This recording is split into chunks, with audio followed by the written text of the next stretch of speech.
No microphones.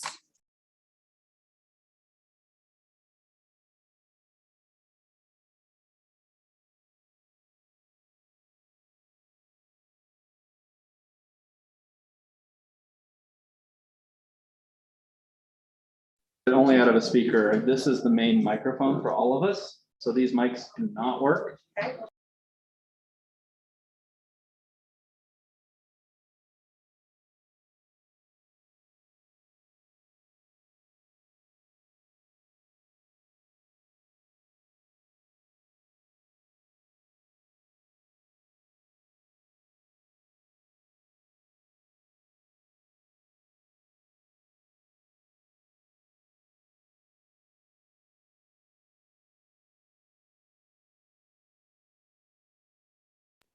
You will move it live. We might as well.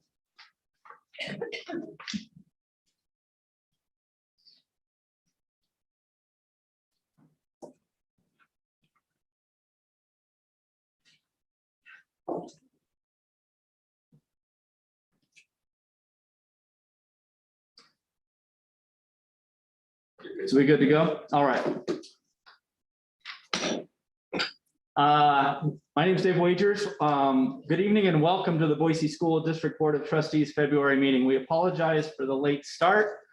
We had audio visual issues. We still have some, but we want to have a meeting tonight. We want to be able to broadcast it. We also want people to be able to see us and interact and see the meeting go on. So we are going to make that happen. It may not be as smooth as we always hope for, but it's going to go. Before I start, I would like to remind everybody that we conduct our meetings according to the district values of respect, dignity, honesty, responsibility, and teamwork. In keeping with those values, here are the rules for our board meetings. First, out of respect to all of our patrons, trustees, and staff, interruptions to our business will not be tolerated.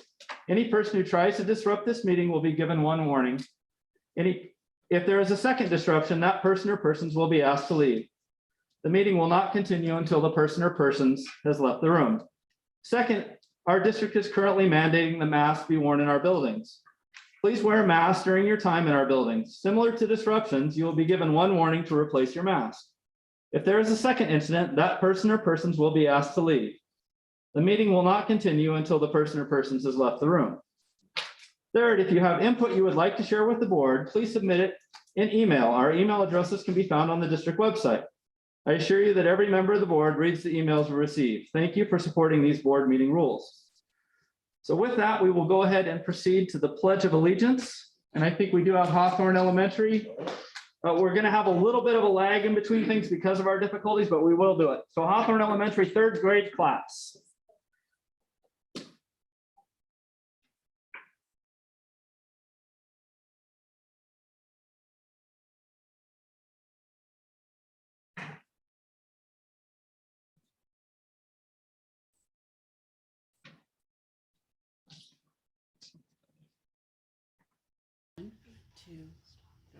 Hello, we are third graders in Miss Schofield's class at Hawthorne Elementary. We would like to sing a song for you called Oh, I Love America.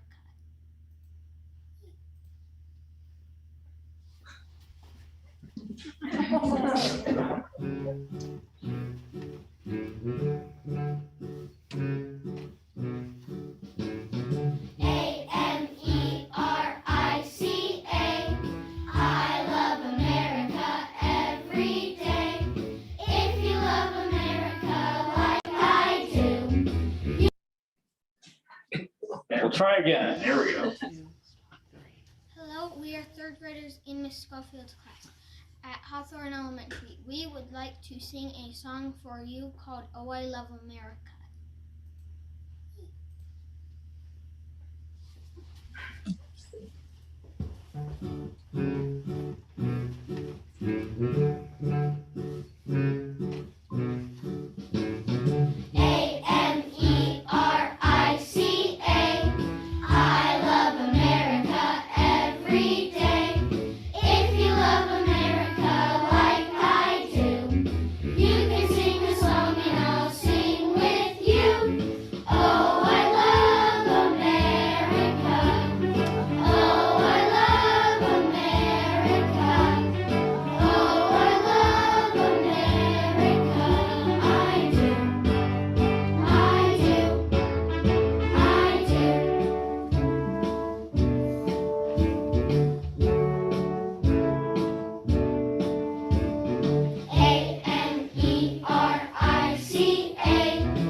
us in saying the Pledge of Allegiance? Ready? Begin. I pledge allegiance to the flag of the United States of America, and to the republic for which it stands, one nation, under God, indivisible, with justice for all.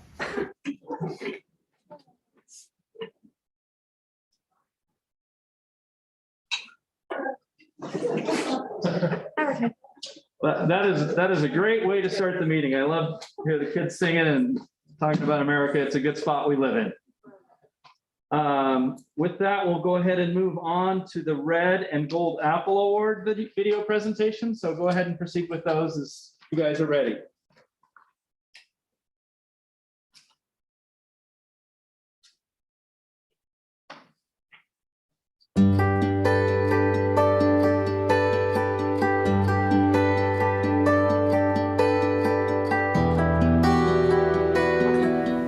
It is our distinct honor to recognize an individual who has served the children of the Boise School District for 6 years.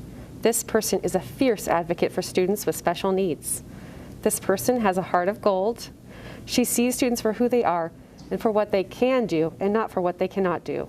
She's always looking for ways to help students in the Extended Resource Room program learn and grow. She is willing to do whatever it takes to meet the needs of students.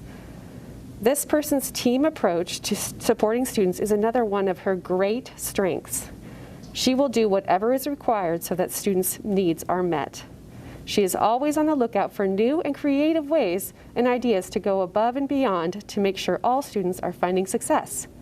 Staff and students agree that they are fortunate to have this person advocating for Extended Resource Room students in their building. It is our great pleasure to recognize Shelley Douglas, Extended Resource Room paraprofessional from West Junior High School.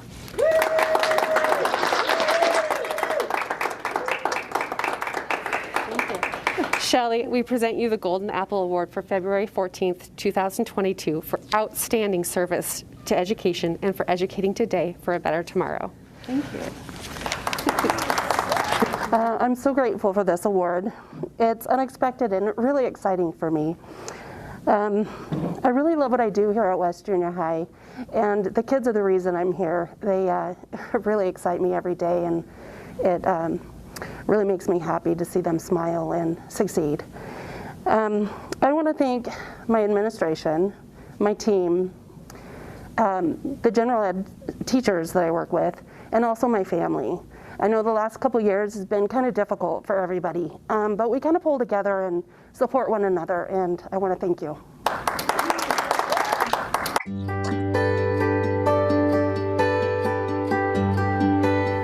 It is our distinct honor to recognize an individual who has served the children of the Boise School District for 7 years. This person is an asset to students and staff at West Junior High School. This person's extended resource program at West might be the best anywhere, according to fellow staff members. His students not only make amazing progress, but they are an absolute joy and love being at school every day.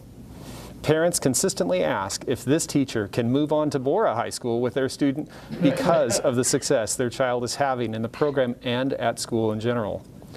This person is not easily rattled. His calm demeanor and ability to diffuse situations is truly nothing short of a miracle. This person also has a fantastic support staff that he would give all the credit to, and they are amazing, but it is because of his leadership, teamwork, kindness, and ability to find everyone's strengths that makes him such a special educator. This person never has an unkind word to say about anyone. He looks for the positive in every situation and gives his students everything they need to be successful. He has created a culture where students learn to advocate for themselves, push themselves to succeed, and believe in themselves. Staff and students alike are thankful to have this person and his team at West Junior High School.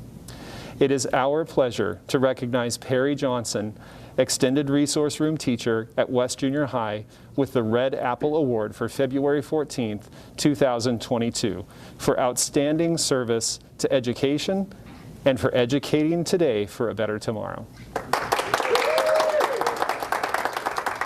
Congratulations. Thank you. Thank you. Well, what an honor. First of all, I'd like to thank my wife for all her support over the last 25 years of teaching. All her support means so much to me. I would also like to start by saying what an honor it is to work for the Boise School District. I want to thank the school board and the superintendent for creating such a positive environment where students and teachers feel valued. I've worked in several school districts throughout the country. There is none like the Boise School District. I'd also like to say what a privilege it is to work with a wonderful staff here at West Junior High. I am very grateful for the leadership of Janet Cherry, Bryce England, Liz Croy, and Jennifer Anderson. It is such an honor to work with individuals with disabilities. There is nothing like building relationships with students and watching them achieve post-secondary goals and activities.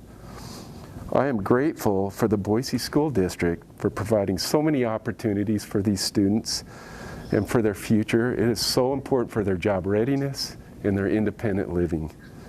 But you cannot achieve success in a program without a great team. I would like to thank the paraprofessionals and the related service personnel, professionals, and our school psychologists for their interventions and hard work for helping these students achieve their goals. The input they provide as professionals is highly beneficial when it comes to academics, communication, and sensory needs. They make such a huge difference in these students' lives. I would also like to thank the teachers at West Junior High, the great counselors, the kind office staff, and the athletic department for their dedication to the inclusion of our students with disabilities.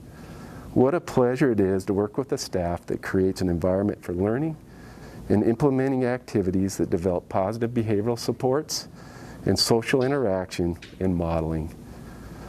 I've also appreciated the opportunity to work with such great parents. The students are the ones who inspire me, but it is the parent support that ensures their success.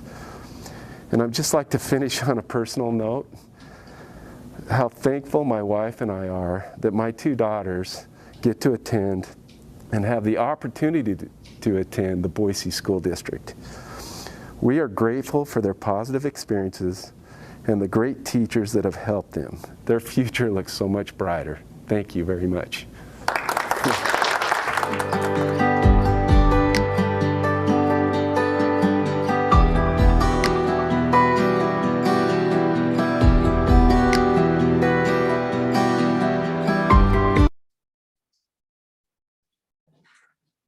So congratulations to both Shelley and Perry. It shows, the Boise School District is dedicated to educating all kids, and we have great professionals to help do that.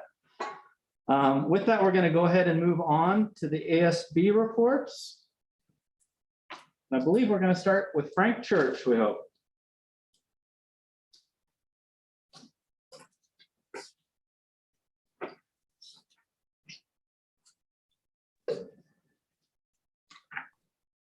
All right, we're just gonna need 1 second to get going real quick. And we also need sharing enabled.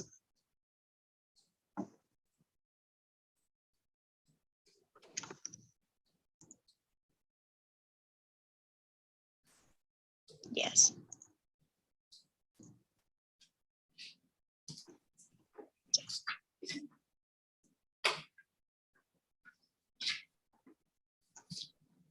All right, is that coming up for everyone?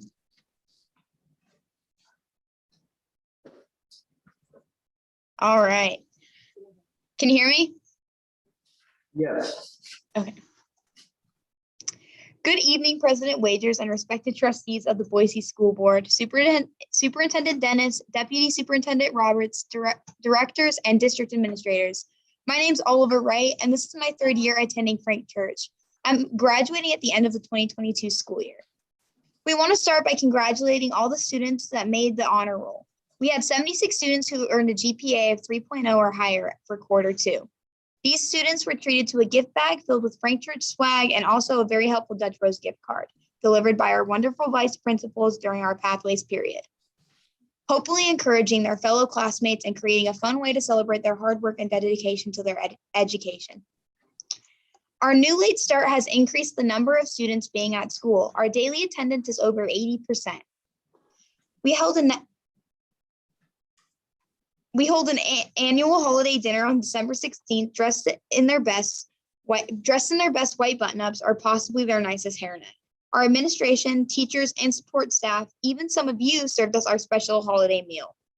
We fed 257 students. The staff cooked 15 turkeys, 6 hams, and 200 pounds of potatoes, all topped off by a visit from Santa and cupcakes.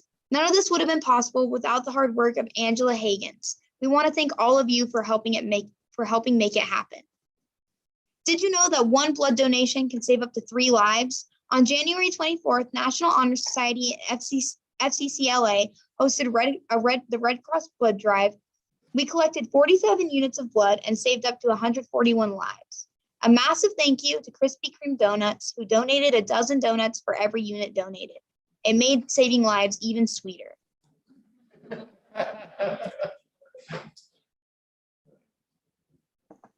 Hello, my name is Ayana Knowles.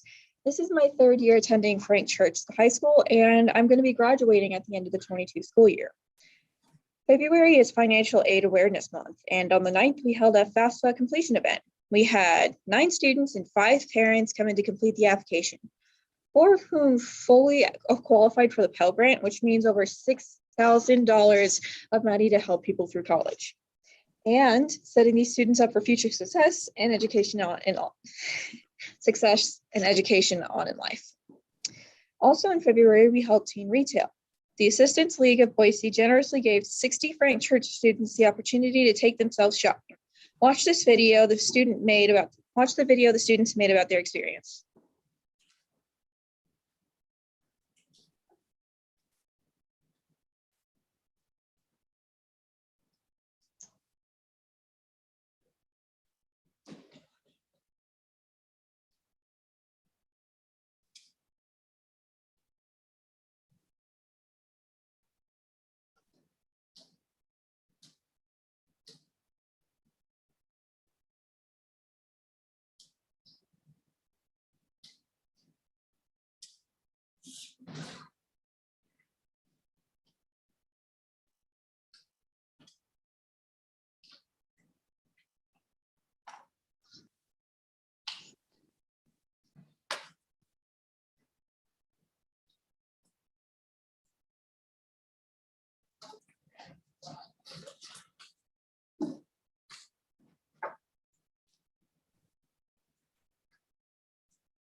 I have been lucky enough to be able to go on the teen retail trip for 3 years in a row. Each year I've come in like at a completely different time of my life and a totally different size. So each time I went, I was able to feel good in what I wore and like enjoying the new fit that I got. In our community center, we held a coat drive and we gave 185 coats out to junior high schools and high schools around the district. We also helped 125 families in November, 172 families in December, and 120 families in January.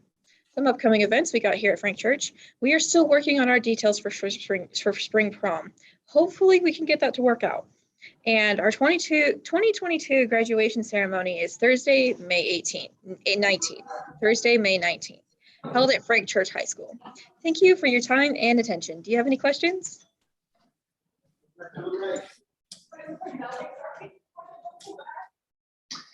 Any questions from trustees for Frank Church High School or comments?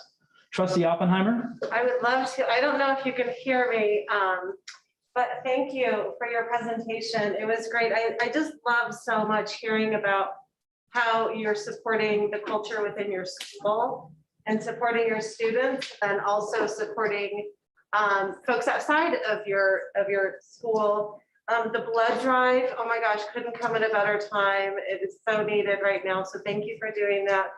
And we didn't get the sound for the video for the retail project. But if you could send that to us, we would love to see it. Absolutely. We'll have it sent over. Okay, that sounds wonderful. Well, great job. You guys are doing a good job, and glad that you're having such a great year. Thank you. Thank you. Any other comments from trustees? And just a great report overall. I mean, it's nice to, a really good package and well presented. So thank you again. And it's great to see good stuff happen at Frank Church. So have a good evening and thanks for your time. You too. Thank you.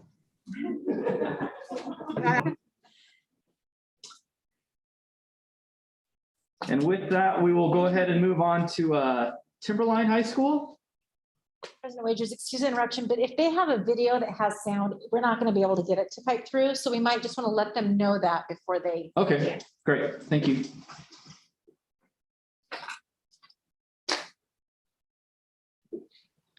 All right. Hi, everyone. Can you hear us? Yeah. Hi, Sophia. This is Dave Wagers. Just a heads up, if you have a video with sound, because we're having technical difficulties, we won't be able to hear videos with sound. So I don't know if that, hopefully that doesn't mess you up. All right. Perfect. We do not have a video, so. But we can hear you loud and clear, which is great. Perfect. All right. Well, this is the Timberline High School Board presentation. My name is Sophia Minnick. I'm the Student Body Community Environment Officer, and I'm a senior this year. Recently at Timberline, we've had a lot of stuff going on since coming back this semester. One of our biggest things was our Make-A-Wish game. We held this on February 5th. It was dinosaur themed. It was super cute, and it was for our kid, William. His dream was to go to Dinosaur Land. So to do that, we raised money through raffle baskets, in-person donations, and we set up an online donating process. So in that, we raised over $3,000 for him and his wish. Another thing that we've done recently was Crush for Your Crush. That actually happened today on Valentine's Day.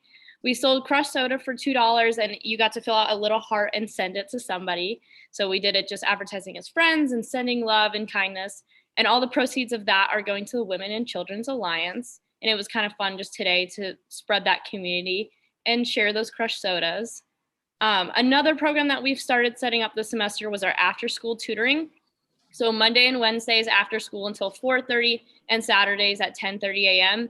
It's open to LeBois and East students as well as Timberline. And it's just been a huge success so far. And it's kind of connected upperclassmen and younger classmen and just kind of connecting that community and just helping out where everyone needs it.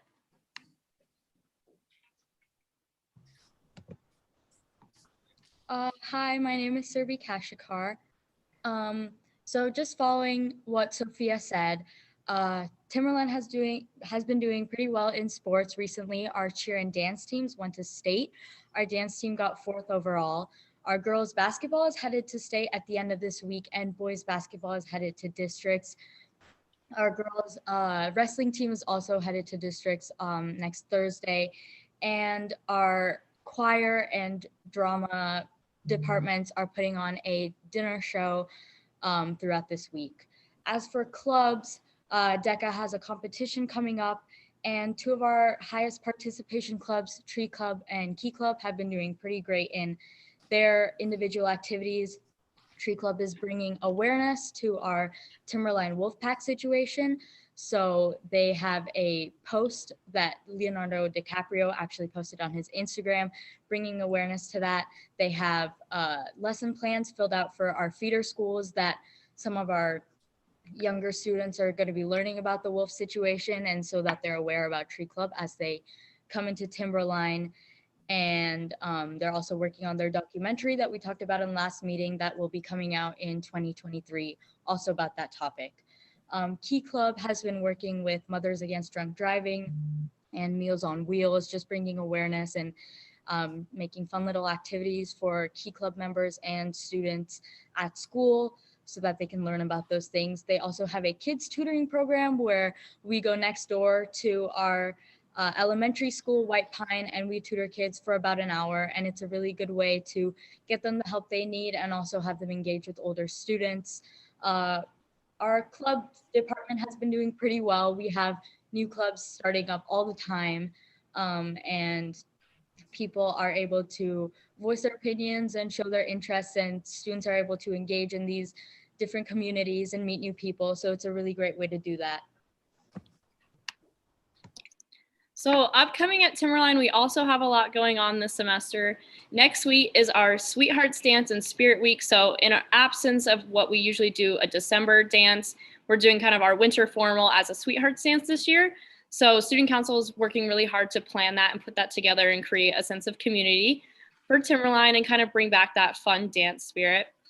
We've also got a spring sports assembly coming up. This is just where we highlight what the winter sports accomplish, and then we go over spring sports and what they have coming up, as well as any other clubs or activities that are going on for the rest of the semester.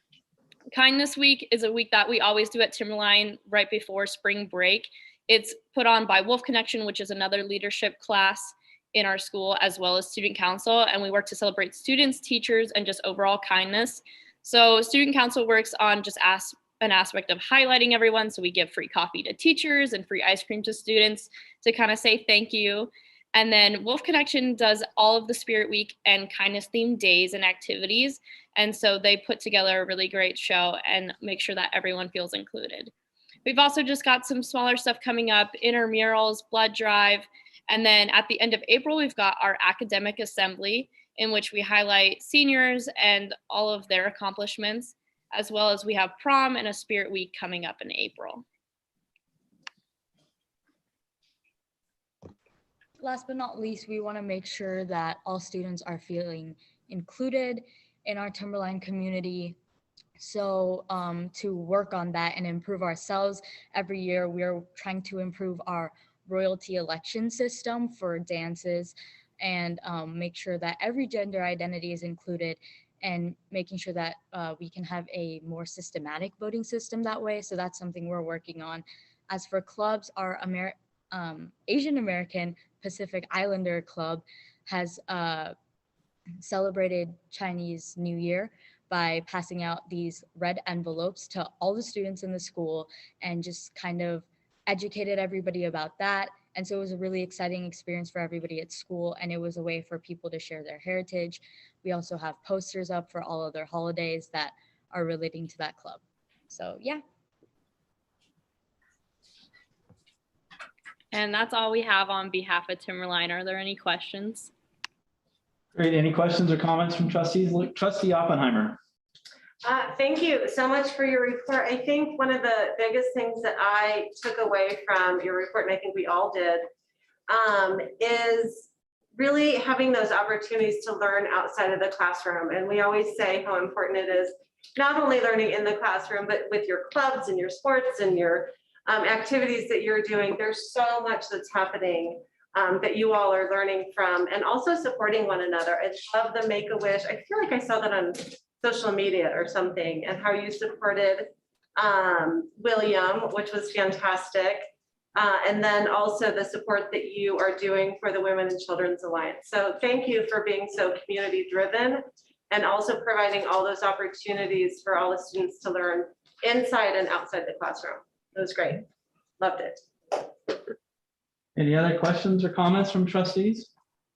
Thank you so much. Thanks for taking part of your night to let us know what's going on at Timberline. Great stuff. We appreciate what's going on in schools. Have a good night. Thank you. Thank you. Okay, and with that, we can go ahead and move on to consent agenda items. Are there any consent agenda items that a trustee would like to pull from the consent agenda?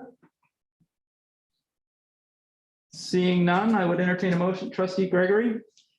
I move approval of the consent agenda items outlined in enclosures 1 through 20. Is it second from Trustee Langley? So it's been moved and seconded. Any discussion? Seeing none, a vote. All in favor? Aye. Aye. Any opposed? Motion passes. And with that, we will go to reports and recommendations. And we will start with the process for determining boundaries for Dallas Harris Elementary School. I think we have Lynette Daw. So the best place. Is there a microphone you want me to use? This is probably better if your presentation's ready. Okay. Thank you, Lynette. Take care. I stand at the. Good evening, President Wagers, Superintendent Dennis, trustees. I'm here tonight to share with you the process that we plan to use for establishing the boundary for Dallas Harris Elementary School. This next slide we're going to skip, and then we're going to start with the boundary committee. So the very first step is to establish a boundary committee. And so we have done that. Right now, the boundary committee includes the principals from Adams and Riverside Elementary, the Timberline area director, supervisor of transportation and boundaries office. We also have the Barber Valley Neighborhood Association member on the committee. We have a couple of parents from Adams and Riverside Elementary on the committee. And then we also have from the city of Boise, a member, a traffic planner that is also serving on the Boise School District Safety Busing Committee. And from Ada County Highway District, we have a member that is in the process of, he's leading the Barber Valley Neighborhood Plan that they are working on at Ada County Highway District. And then we also have the Boise School District Communications Specialist serving on this committee. Yes. So now the committee is established. We are in the process of just determining the need and introducing it. So that's what we're doing here tonight. It's just introducing that the time is here, that we're ready to establish that boundary for Dallas Harris Elementary. So during the boundary considerations from the committee is going to be looking at an enrollment analysis and the students that live in the neighboring schools and within the Barber Valley area. We're also going to be looking at housing developments and any future intended growth from the area. We are also looking at, I mentioned, neighboring school boundaries and also the junior high and high school feeder patterns and if there's any effect there. The committee will also be evaluating the walk routes and the busing routes, looking at safe ways for students to get to and from school. Once the committee has come up with a proposal, then we're going to take this proposal for a group discussion at the schools. And the intent of this is a small group discussion to introduce the committee's proposal, and we'll discuss what the needs were that were considered and discuss the communication plan for this proposal. The communication of this proposal. So once we have those small school meetings, it will be communicated to parents and patrons, and we will do this communication as many ways as possible. We'll have display board maps available at Adams Elementary and Riverside Elementary and any other schools that may be affected. We will also post it on the school's websites and in their newsletters. We will send out an email to anyone living in the area directly and mail a proposal to them so they have an opportunity to see the proposal and the exact boundary lines. And we will also be able to provide an online ArcGIS map link. So once that information is put out, we're going to have an open comment period for feedback. And we're proposing a 2-week comment period where we will also have comment cards available at the school that parents can pick up to provide feedback. And we will also be doing a Google survey to receive information that way as well. Once we get all of the comment review period is over, then we plan to, as a committee, we will go through and review those comments. And that will determine the next steps, whether the proposal is revised, if we need another comment period, and so on. And we'll just finish working through that process after the comment review. Once the comment review and those next steps are determined and we have a proposal ready to bring to the board, and then I'll be back at that time. And we're hoping that this process will be complete in April or May, but that's to be determined. And then lastly, after board approval of a new boundary, then we will communicate that to the residents that are affected. And we would like to have an open house the following year when it goes into play, potentially to 2023, where we will provide the opportunity for family members to come and visit the new school and visit their new boundary school if there's a boundary change to the other affected schools. And that's what the open house is to come and visit if we desire to do it at that point. And that is the process that we plan to go through, and I stand for any questions. Thank you, Lynette. Any questions? Trustee Oppenheimer? Thank you for that. I just have one question with the small parent group discussions. You talked about meeting with parents at both Riverside and Adams. Do you plan to reach out to future parents of those schools, meaning parents that have children, birth to 5 that aren't quite in school yet, but will potentially be going there? Do you have a plan to reach out to those parents as well? Trustee Oppenheimer, trustees, President Wagers. That's a great question. We hadn't discussed that yet, but on the committee, we have parents from a small number we have 1 from Adams and 2 from Riverside, and they live in the 2 separate areas of the Barber Valley area. And so we do have data on students that are enrolled in Boise school districts. So I would have to look at how can we gather the data of those people that have future children, because I don't have that data directly of addresses tied to kids that are not enrolled in Boise school district, but I'd be happy to explore. Okay, great, thank you. Trustee Schmidt? President Wagers, thank you. I just, I noticed that you mentioned Adams and Riverside. Will that redistricting also affect other adjacent schools, or is your team just focused on the Dallas Harris school, or how do you see that working? President Wagers, Trustee Schmidt, trustees, great question as well. We just isolated it to Adams and Riverside purely because the kids that are living there right now, that's their enrollment school. There's been students that have been attending Adams, and then majority of the students are attending Riverside. So that's the only reason we've listed those 2 specific schools, but the boundary committee will determine how broad that boundary change needs to be. Okay, thank you. Trustee Gregory? Thanks for the presentation. And once again, I'm glad to see that we have planned a thorough process to do this so that there's multiple touch points where parents can see what's going on and having participated in a number of these boundary discussions, the process is as important as the decision is, that you get to the decision together with all the data before you. And I'm sure that your committee is going to have, need to be well supported with data so that they understand the implications. And that's an important part of this process. So I'm glad you're at it early, and good luck with the process. And I hope you meet your target. Thank you. Any other questions or comments from trustees for Lynette? President Wagers. Trustee Langley? I see that we're including the ACHD there with their projected plan. Are we doing anything in conjunction with the city's growth plan? Or do we have a member that's looking into that, including that? President Wagers, Trustee Langley, trustees. One of the members of the committee is from the city of Boise, and he's a senior transportation planner. And he will be able to participate on that. So I will mention to him specific to that plan and make sure that we include the city plan. Great. Any other questions? Thank you. Thank you. I mean, these are difficult processes, but we do need to, like Trustee Gregory said, it's important to have a process behind it and then include as many stakeholders as possible.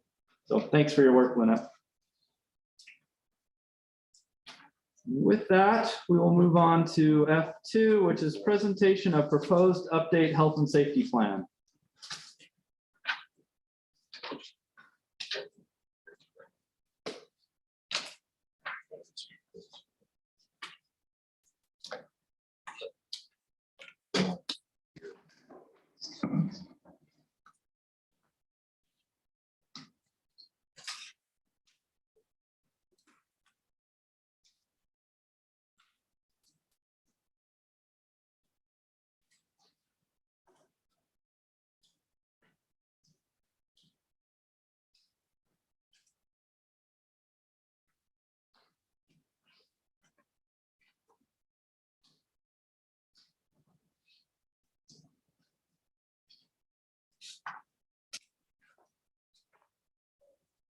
Good evening, trustees, President Wagers. To kick off the presentation today, I'm going to be reviewing the data slides that were shared with you over the weekend.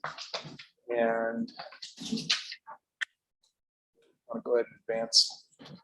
The first slide, as you can see here, we've seen a dramatic decline in the number of positive cases that we're seeing across the school district. Back during the week of January 17th through the 23rd was our peak at 952 cases that week. We had the most recent week of February 7th through the 13th. We have dropped down to 141 positive cases in the district, which mirrors what we were seeing back in the fall. This is a look at that same data, but percentage. Go ahead and advance. This is a breakdown of that data based on secondary versus elementary. And you can see here that secondary students during the peak period did outpace elementary students. That wasn't necessarily the case throughout the year. As you can see, when the cases were lower, the elementary students were fairly even or slightly above the secondary students, but that was not the case during the peak of this most recent. Go ahead and advance. This is a look at the presumed positive cases. Again, these are the presumed positives, so not people who have tested positive, but are presumed.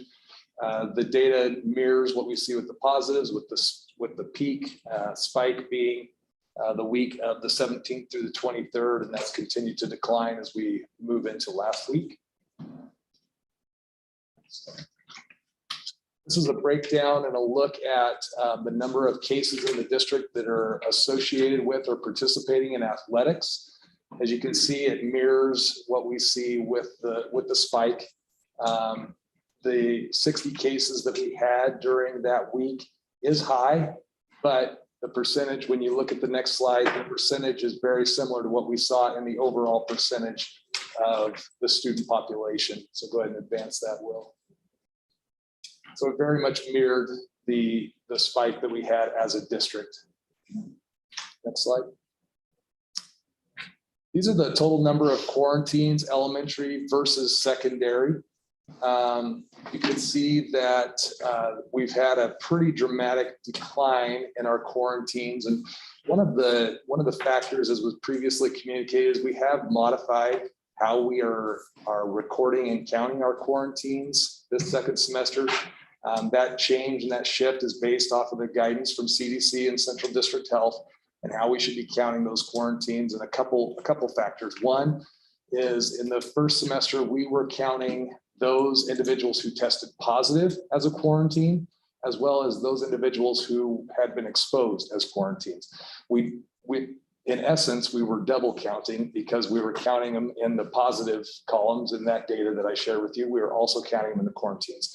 We're now only counting them, those individuals who have been exposed, unmasked exposure, and are quarantining at home. Those are the only individuals that are reported as quarantining in the data set since the start of the new semester.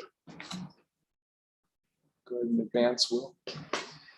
This is a look at that same data, but percentage.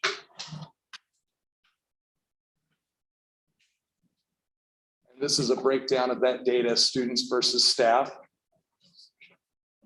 And let me get there with you.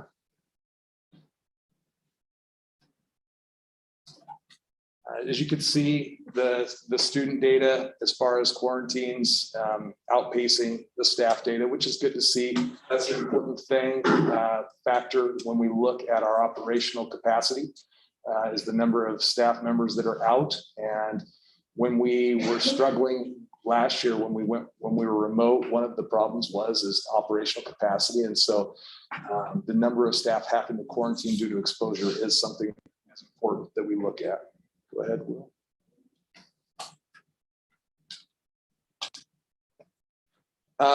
And speaking of operational capacity, these are the fill rates that we have been seeing. As you can see, in the month of January, our overall fill rate was down to 61%. We were at 74% for certified. That was far lower than what we had seen through October, November, and December. But we're starting to see a rebound, which is great. For the month of February to date, We're at 73% for our overall fill rate and 82% for our certified fill rate. So we're starting to see improvement. I think today our certified fill rate was actually at 83.9%. So going up just incrementally each day, which is great. This next slide is just a breakdown. You can see the total number of absences in the district by month, as well as the number of jobs that needed a substitute, as well as those that actually filled and then the unfilled. And you can see back in January, we did have a spike in the unfilled jobs. And there's a lot of reasons for that, I believe. I believe that with the spike in cases, I think there were some substitutes who were again hesitant to pick up jobs. Many of our substitute teachers are retired teachers themselves. And so I do think that played a factor.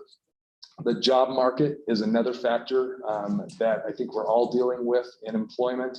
And I think our substitutes are in that pool of potential employees who have a lot of opportunities for employment. And so people who may have been substituting for us in the semester may have found other employment after the holidays. And I believe that's my final slide, and I'd be happy to answer any questions before turning it over to Director Walker. Any question on the data? Trustee Schmidt? It's President Walker, or President Wagers, sorry. You mentioned that the first semester numbers were in a sense double counted. Is there a way that you can look at that, and how would the second semester numbers compare with corrected first semester numbers? Yeah, President Wagers and Trustee Schmidt, we could absolutely go in and take out the number of positive and presumed positive cases from those counts, and that would give us exactly a more apples to apples comparison first semester to second semester, just by simply subtracting out the number of positives and presumed positives. So that's one thing we could do. But the other big shift is now the quarantine is only based on unmasked exposure and those that are choosing to quarantine from home. So that's the factor that we can't necessarily get an apples to apples, but we could certainly do the other. Okay, yeah, I was just interested if you had a feel for what those would look like from a comparison or a general comparison standpoint. President Wagers and Trustee Schmidt, we could absolutely do that, and I could get that back for the board. Okay. Slide 6. Slide 6 too has our positives and presumed positives. President Wagers. If you want to quickly subtract it yourself. Okay. I'm happy to do that. Any other questions? No Wagers. Trustee Haas. Good evening, Director Smith. How are you? I'm good. Good. So other than the double counting on absentees and quarantines, I guess, are there any other factors that you took into account, or you think why absentees had gone down or quarantines had gone down other than the counting? Yeah, President Wagers and Trustee Haas, I think the other contributing factor is that other shift that we have made where we're only counting those individuals who have had an exposure that was an unmasked exposure and that are choosing to quarantine from home rather than the optional quarantine in school. And so that's the other factor that would cause that significant reduction in quarantines from the first semester to the second semester. Any other questions?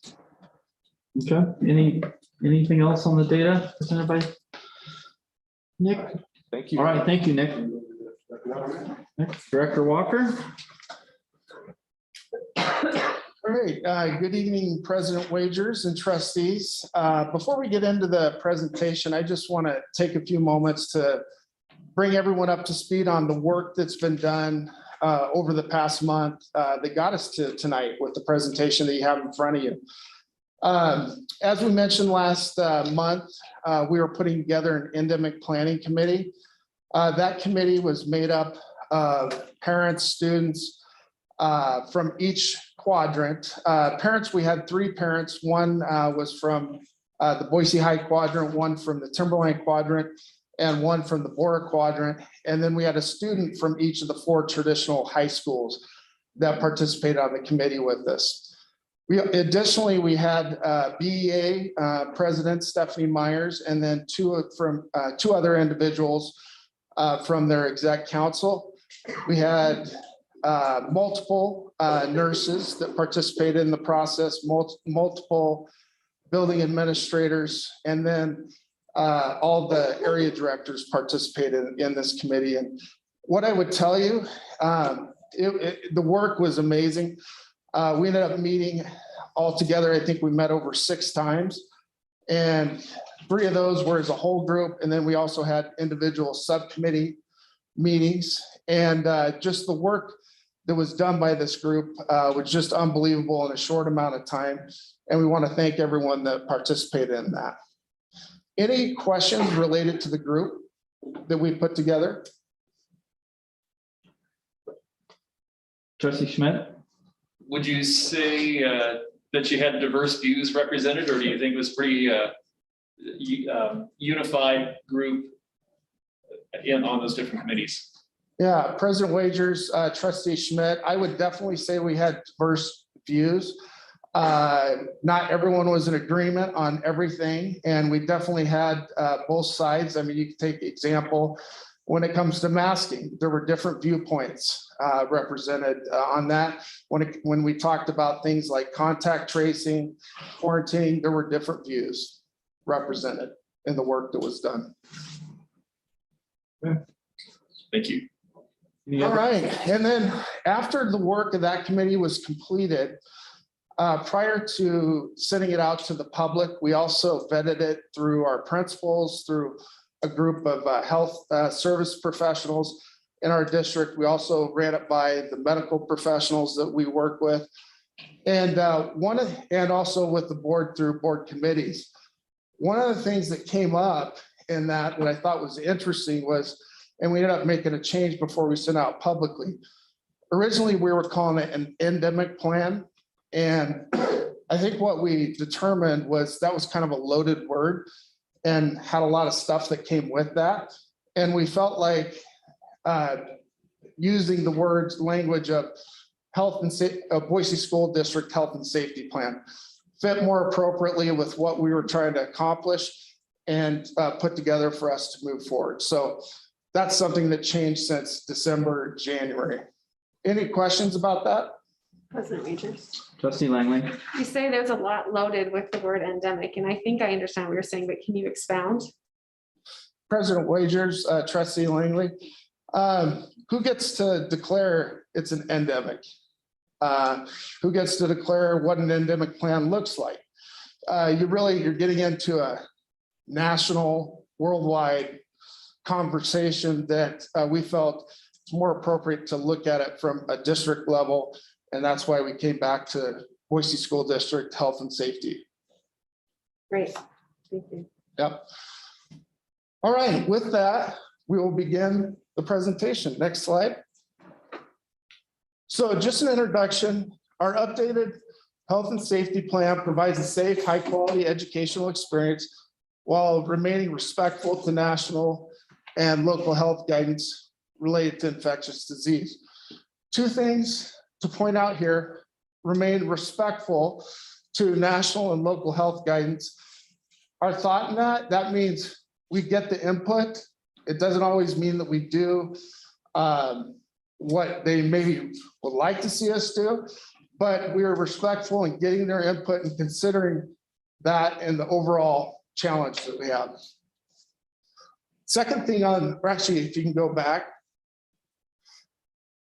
Oh, the other key thing to point out, the committee really felt we needed to get away from COVID moving forward, and we need to focus more around infectious disease because that's broader and encompasses, because it could be COVID, it could be something else in the long term.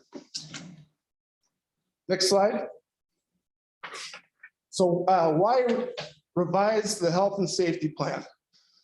So an updated health and safety plan provides the following. It's a path for us to move forward. It includes key infection control practices learned in the pandemic, adopted as new routine. manages our response to a more predictable spread of infectious disease, and provides a clear and sustainable approach to mitigation. Next slide. Interests. Interests have been a big priority for the last 2 years as we've moved our way through this. The committee really felt that, I want to point out the second and third bullet. These were two big ones for the committee. They felt like it needed to be clear, consistent, and sustainable moving forward. And then we need to minimize the impact on students, families, and staff. Those were two key interests that, as we go through this plan, you're going to see that highlighted throughout. Any questions about the interests? President Waiters. Trustee Gregory. Director Walker, I actually just love this page because it brings a focus on where we want to be and how we're going to, the attitudes and the issues that we have moving forward. And I think that it is consistent with our district values, and the way we do our work is to highlight our interests. And I kind of always come back to this page as a way to measure things against. So I appreciate you beginning this document with the interests and issues at the forefront. Thank you. Thank you. President Wagers? No, go ahead. Okay. So at this point, I'm going to turn it over to Director Donovan.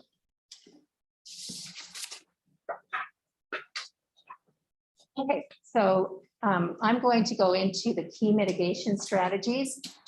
I'm going to first, click into the school health and safety plan.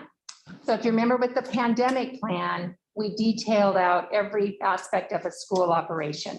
In this version, when we are in this stage, it would be very broad areas. So the mitigation that we would have would be facilities and operations would continue to monitor and maintain ventilation systems.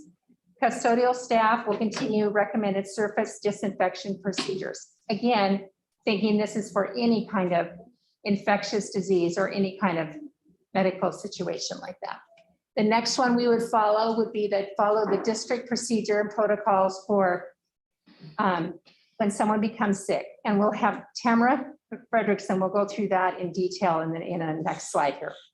Face coverings at this point for all students, staff, and visitors will become optional. We would continue to train and educate staff and students and parents on those key infection control practices of hand washing and sanitizing procedures. Again, good for all kinds of infectious diseases.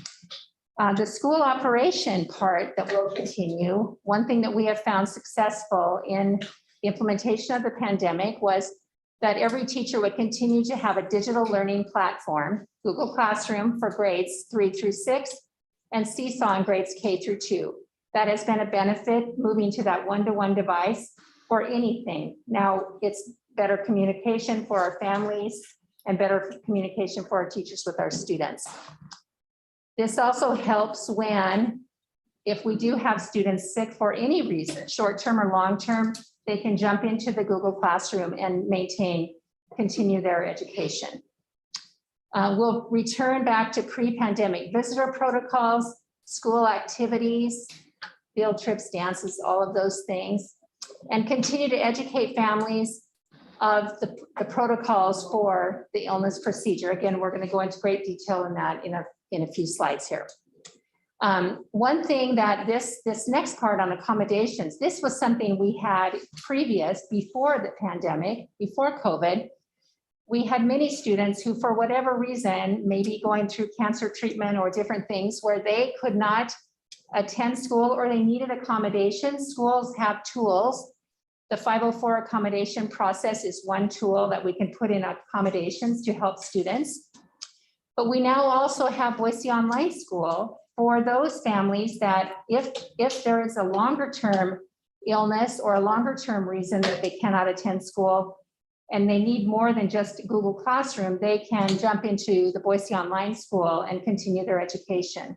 In the past, it was a homebound services that we provided. This is much richer. So this, again, we'll continue this going forward. And staff, the same with staff. We have staff that could potentially have issues that they need accommodations for medical or other issues, and that we would take them also, like we have in the past, continue going through the ADA accommodations. So back to the original slide, the main key mitigation strategies going forward would be the continuation of the training following the illness procedure, and facilities and operation continuing to monitor and maintain ventilation systems, which we think is huge for any kind of situation.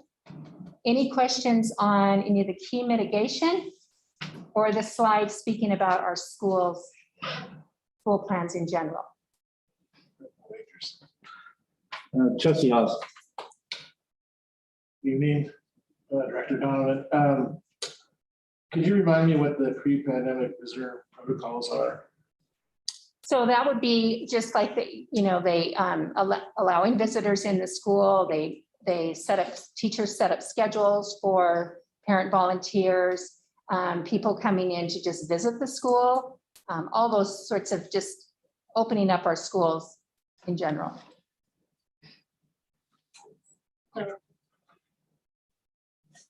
Trustee Oppenheimer. Yeah. Thank you. I have a question about the, I really like having the continuation of the digital learning platforms. I think that that's a good lesson learned over these past couple of years. I love it. One question I have here, it says consider accommodation for those at risk of serious illness for any infectious disease and families who don't feel comfortable sending their students for the enrollment for the online school. So will that be limited to, will the future of the Boise online school be limited to just, I guess, that sector, or will it be continued for everyone? President. Did I ask that right? I don't know if I asked President, Trustee Oppenheimer. You know what I'm Actually, it will go forward. It's going forward based on enrollment. I mean, we have lots of students participating, much more than we thought we would, and they are not necessarily there because of COVID. Okay. They are there for a variety of reasons. So very good question. Yes, it's an option for students that have medical issues, but it's also for a lot of other students. Okay, thank you for clarifying. Yep, thank you for the question. Trustee Langley. Just a follow-up question to Trustee Oppenheimer's great question. How many students can we really accommodate online, in the next few years or immediately, or, what does that look like for our district? President Wagers, Trustee Langley. Good question. So far, we are able to accommodate the students that we have. We do have other districts reaching out because of this. I mean, online school is a good option for a lot of families. So we're. President Wade, can I jump Superintendent. Sorry to put you on the spot. So Trustee Langley. You just left me for a second. I think we can accommodate as many as we have, provided we have the FTE to do that. So the only limit upon that is once we set the FTE for the year, that kind of determines the limit of the school. That's true whether it's a brick and mortar or a online school, but we can accommodate as many kids as want to participate in that. It's just harder to do in the middle of the year. Thank you. I mean, I saw us do it. Yep. So thank you. Yep. Makes sense. Okay. Anything else for Trustee Schmidt? Director Donovan, you mentioned some of the online platforms for the teachers and the students. Yep. I know I have a little bit of personal experience with our family using those. Our boys were sick recently and were able to do that, but how long have the teachers been using those systems? Are they proficient at it? Do you have any feedback from the teachers at how effective that is for the students? President Wagers, Trustee Schmidt. Good question. Luckily, we have amazingly talented teachers, few of which are here, who have, due to the urgency of the pandemic, they were able to jump in and learn the platform. We had teachers that the first summer out preparing lessons. I mean, they did a phenomenal job. We're now in year two. Seems like a lot longer, but we will continue to train and continue to provide support, but you cannot imagine the excellent work that our teachers have done. Lots of school districts would take years to move into a one-to-one device situation. So kudos to them. That's great, and I appreciate that effort by the teachers. Do you have any feedback from them on how effective that's been for the students who do have to leave for some reason and then are able to come back? How effective are those tools, I guess, is what I'm trying to get at. I think that what we're seeing right now is the teachers it's much easier to do that than try to prepare packets or try to get kids caught up when they come back.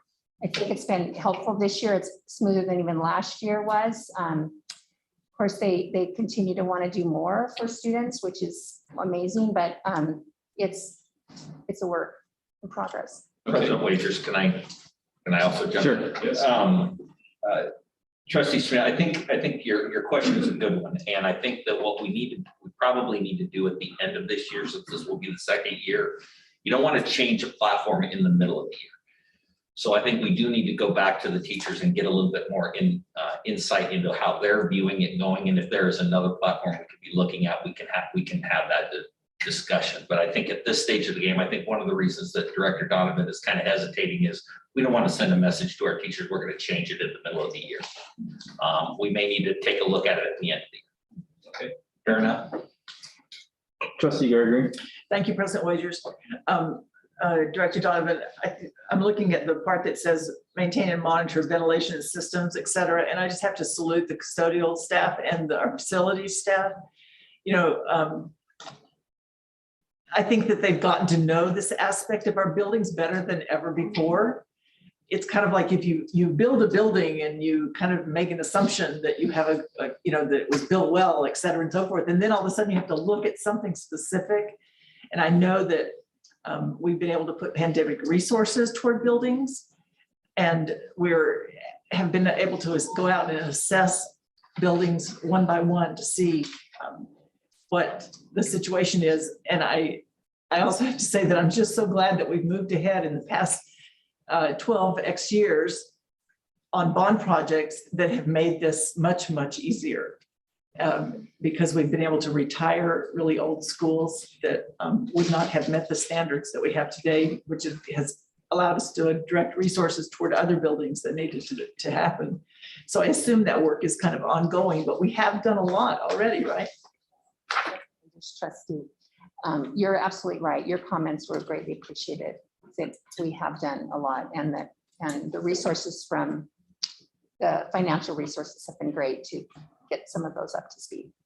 Yeah, even in like consent agenda items, if you notice in those, we're investing in higher level filters, more systems in our schools on a regular basis. And so this has been an ongoing thing. We know that ventilation is a big piece of this, and we are trying to make our schools as well ventilated and as well filtered as possible.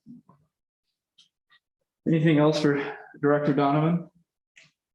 No, thank you. Okay, I'm only going to be up here for a minute because Tamara is really going to be the person who talks about some of these things in depth. But so Director Donovan and I had the subcommittee for mitigation, and she's kind of gone through most of these things because they're part of the new school plans. But face coverings for all students, staff, and visitors will be optional in the updated health and safety plan. We will return to pre-pandemic visitor and volunteer protocols and school activities. The fourth bullet was something that was really important, though, to our subcommittee in particular, and that is that we want to really take the illness procedure that we've always had more seriously. So we had, for instance, one of our parents made the comment, we used to kind of take it as a point of pride to like power through when you would like come to work and you wouldn't feel great and you just sort of power through and be there and just kind of tough it out. And what we all kind of discussed as a team was that the illness procedure guidelines don't encourage that because that's how you get disease spreading in the schools. So the illness procedures that Tamara will go through, we really want to give those the support. The nurses and the health techs have always been, you know, they'll counsel like a kiddo who doesn't feel good and has a fever to go home and then encourage the parents to keep them home. But we really want that to be sort of a team effort. So two of the things that we felt were important was we want to do some public service announcements that really encourage students, staff, and parents to be aware of the updated illness procedures. And then also to give health services staff training to ensure that they're implementing the district-wide procedures consistently. And the other thing that was kind of a caveat to all of these key mitigation strategies is, of course, as we're going through this, we'll continue to monitor district data if we ever need to transition back to the pandemic plan. We had a couple students on our subcommittee and they did ask about that. They said, well, what would happen if we have a spike? What happens next? And so the asterisk is an important part of the plan that we continue to monitor current district data. One of the things that came up was even like seasonal illnesses, like we can get hit with a really hard flu. And so we would want to monitor data. And a lot of these things are designed to be good for any kind of infectious disease. That's why we made that kind of shift to thinking more broadly. So I'm going to turn it over to Tamara because she's going to talk through the health services, health and safety plan, especially the illness procedure. President Wagers, Board of Trustees, Superintendent Dennis, good evening. Based on the identified interests that Director Walker spoke to on slide 4 and input over the past couple of weeks that we've received, you will notice that we made significant changes to the health services, health and safety plan. Specifically, can you click into that, please? Thank you. Nope, sorry. The health services, health and safety, perfect.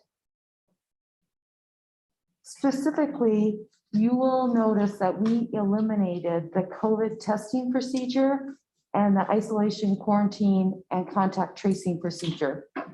We did this because we recognize that those procedures are really based on the fact that we have universal masking.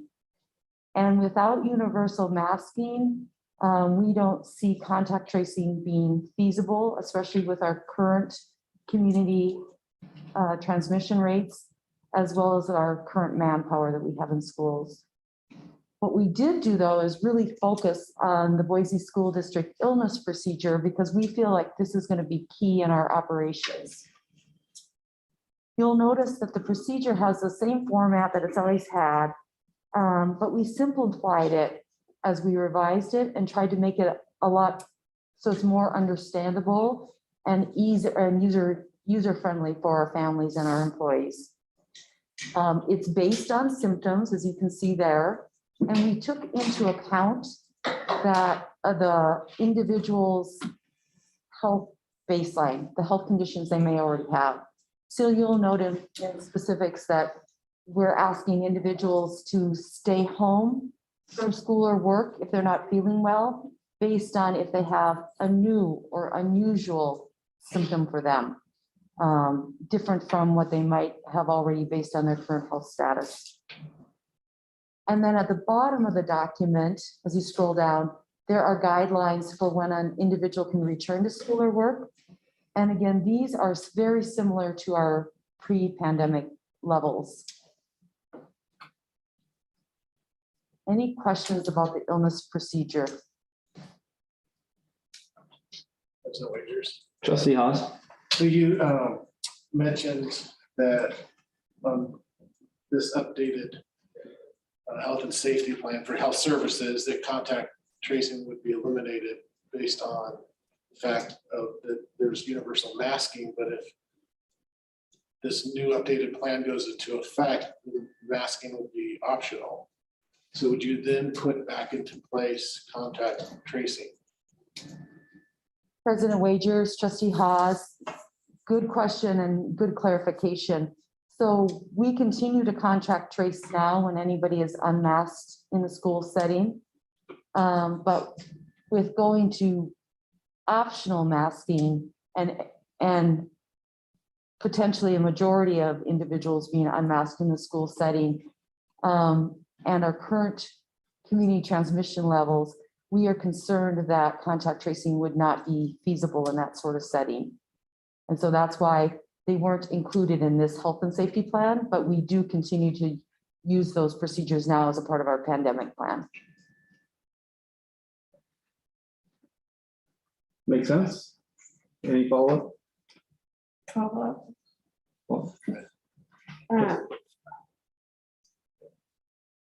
So just for clarification, this is a health and safety plan and it's not solely based on COVID, which we don't contact trace every health and safety illness that would be, this is addressing. And I understand that COVID is, you know, in a pandemic, we are contact tracing COVID, but what we're saying is that in an endemic COVID world, it's an illness like the flu, et cetera, and that we are moving to a non-tracing. When we implement this, it would be one of the many illnesses this would cover and we wouldn't trace it. Is that what I'm hearing? I'm just clarifying. Trustee Langley, yes. Okay. That is exactly what we're thinking at this point, because as you said, there's many contagious illnesses that are not required to contact trace. And likely then we would be utilizing these symptoms that you've given us for our staff, students, and families to trace the illness for themselves. And then come back utilizing those, the bottom part of the sheet. Yes. Okay, got it. Trustee Langley, we really do feel like our illness procedure is a key pivotal point of our operations plan, because what we're doing is asking, back to Director Anderson's point, we're really asking individuals to stay home when they're not feeling well. Okay. Thank you. That was perfect. Trustee Oppenheimer? Thank you, President Rogers. I just have a kind of a random question, but it's on here, so I have to ask. Didn't we change our policy on pink eye like a year or two ago, 2 years ago? I know that's a silly question, but because I remember, you know, long time ago, you have to stay home if you have pink eye. Didn't we change her? Or am I totally making that up? Now you can go with pink eye. President Trustee Oppenheimer, I'm not aware of any change. Am I the only one? A condition like pink eye, actually, pink eye is kind of a layman's term, and it can be related to allergies or infection. And that's why we ask individuals, if they don't have a history of allergies, to get evaluated, because it could potentially be contagious in the school setting. Okay. I may have made that up. You don't have pink eye, do you? No. Okay. I know. Were there diseases before COVID? No, I just remember something about pink eye. I'm like, oh, we used to have to stay home for pink eye. And then, oh, was it head lice? Yeah. Oh, it was head lice. It wasn't pink eye at all. It was head lice. You can go, okay. Got it. I'm sorry for the confusion. I just saw that and then I got confused. So. Any other questions for Supervisor Frederickson? No, thank you, Tamara. Good evening, President Wagers, Board of Trustees, and Superintendent Dennis. So as Director Walker described for you earlier in this presentation, that we received a lot of input on this plan before we sent it out to staff, students, and patrons and parents.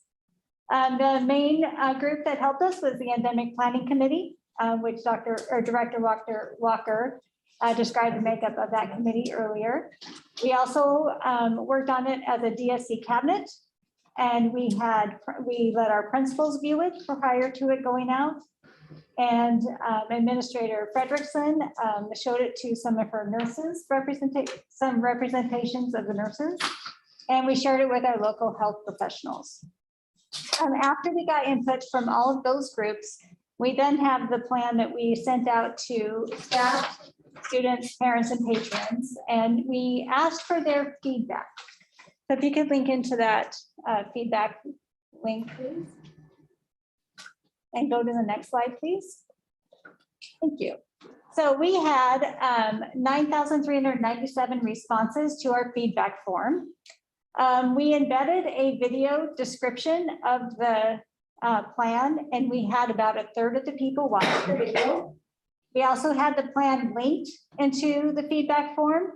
So hopefully they either looked at the plan or watched the video.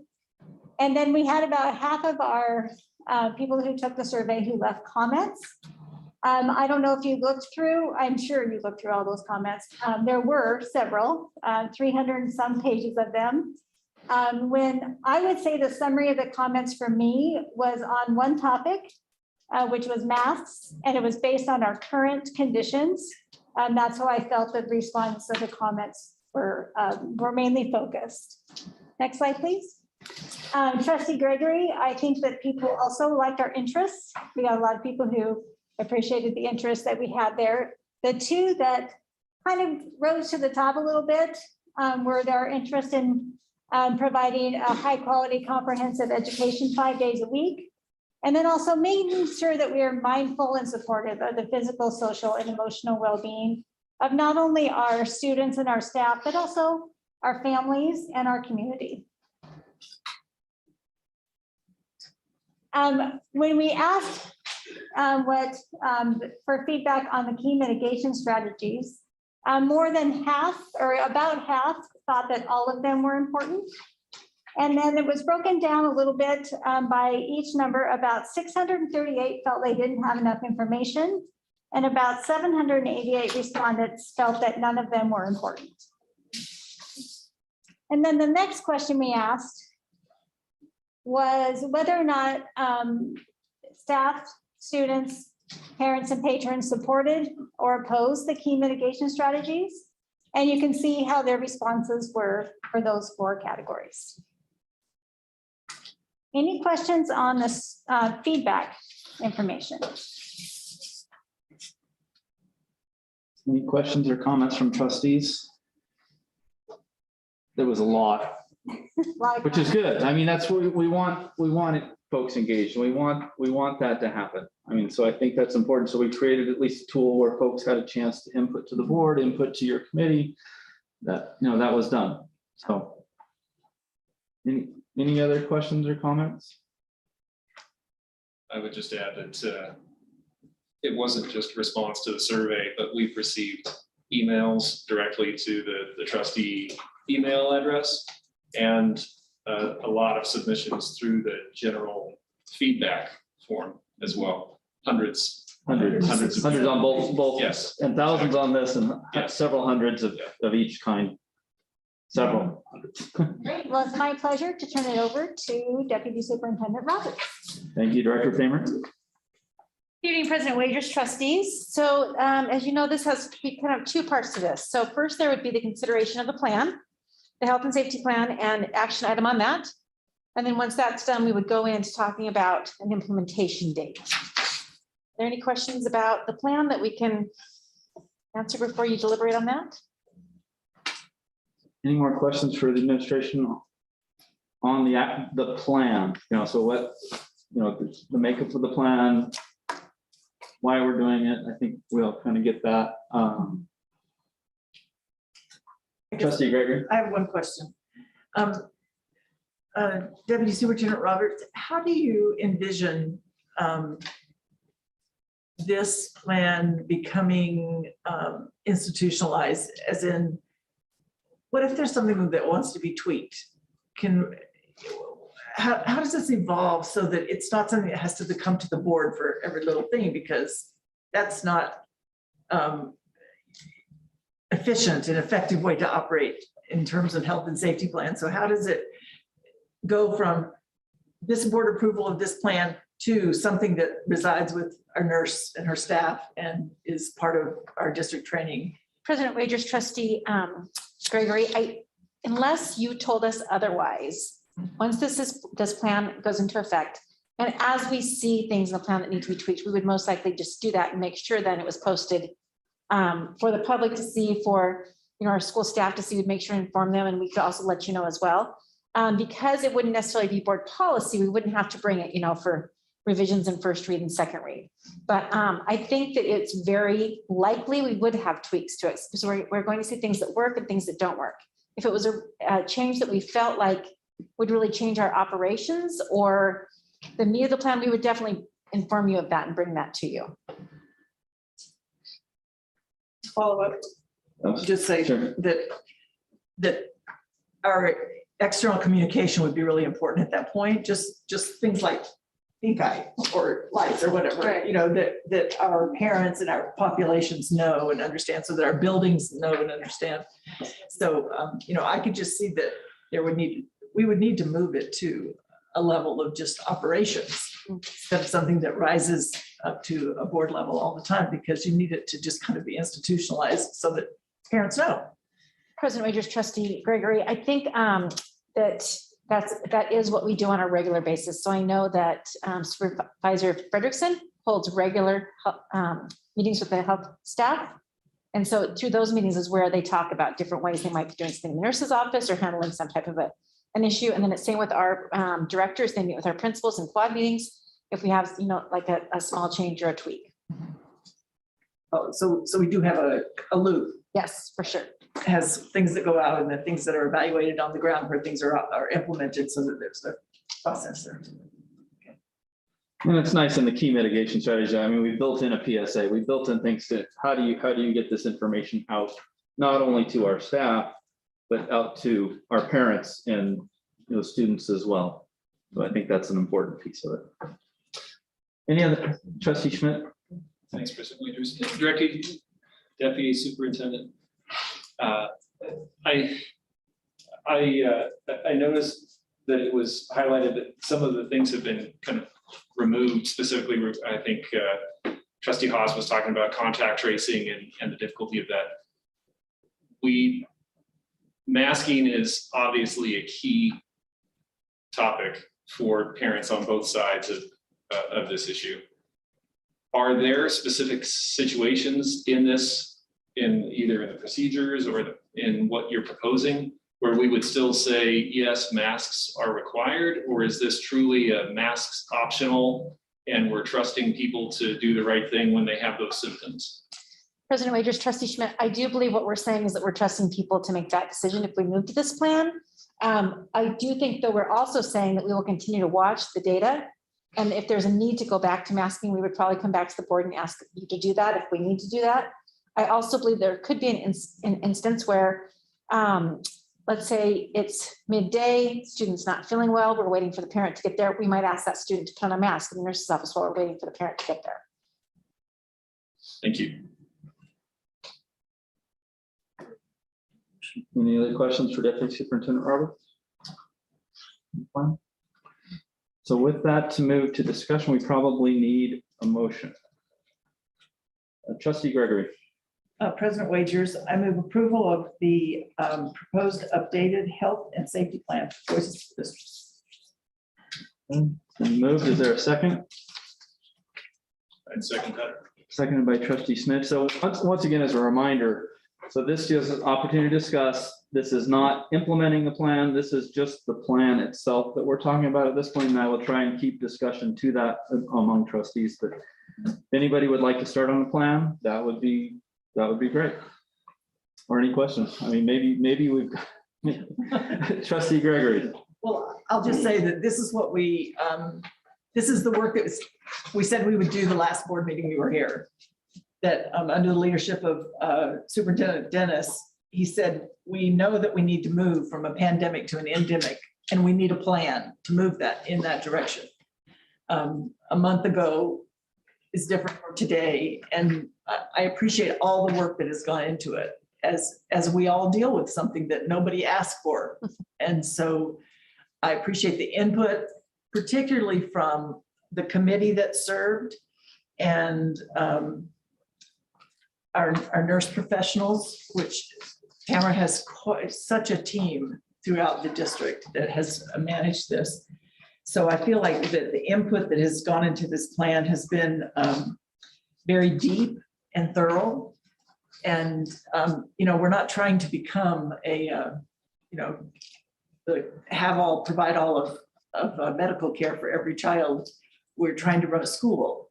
And so the parameters I think that they've set there are workable to help our students stay safe and healthy and keep our schools functioning and moving forward. So, just kind of looking at our procedures and protocols from before the pandemic and taking an opportunity to refresh those and say, is this meaningful and significant? I think that's part of the work that has been done to help shift us to a better operational place.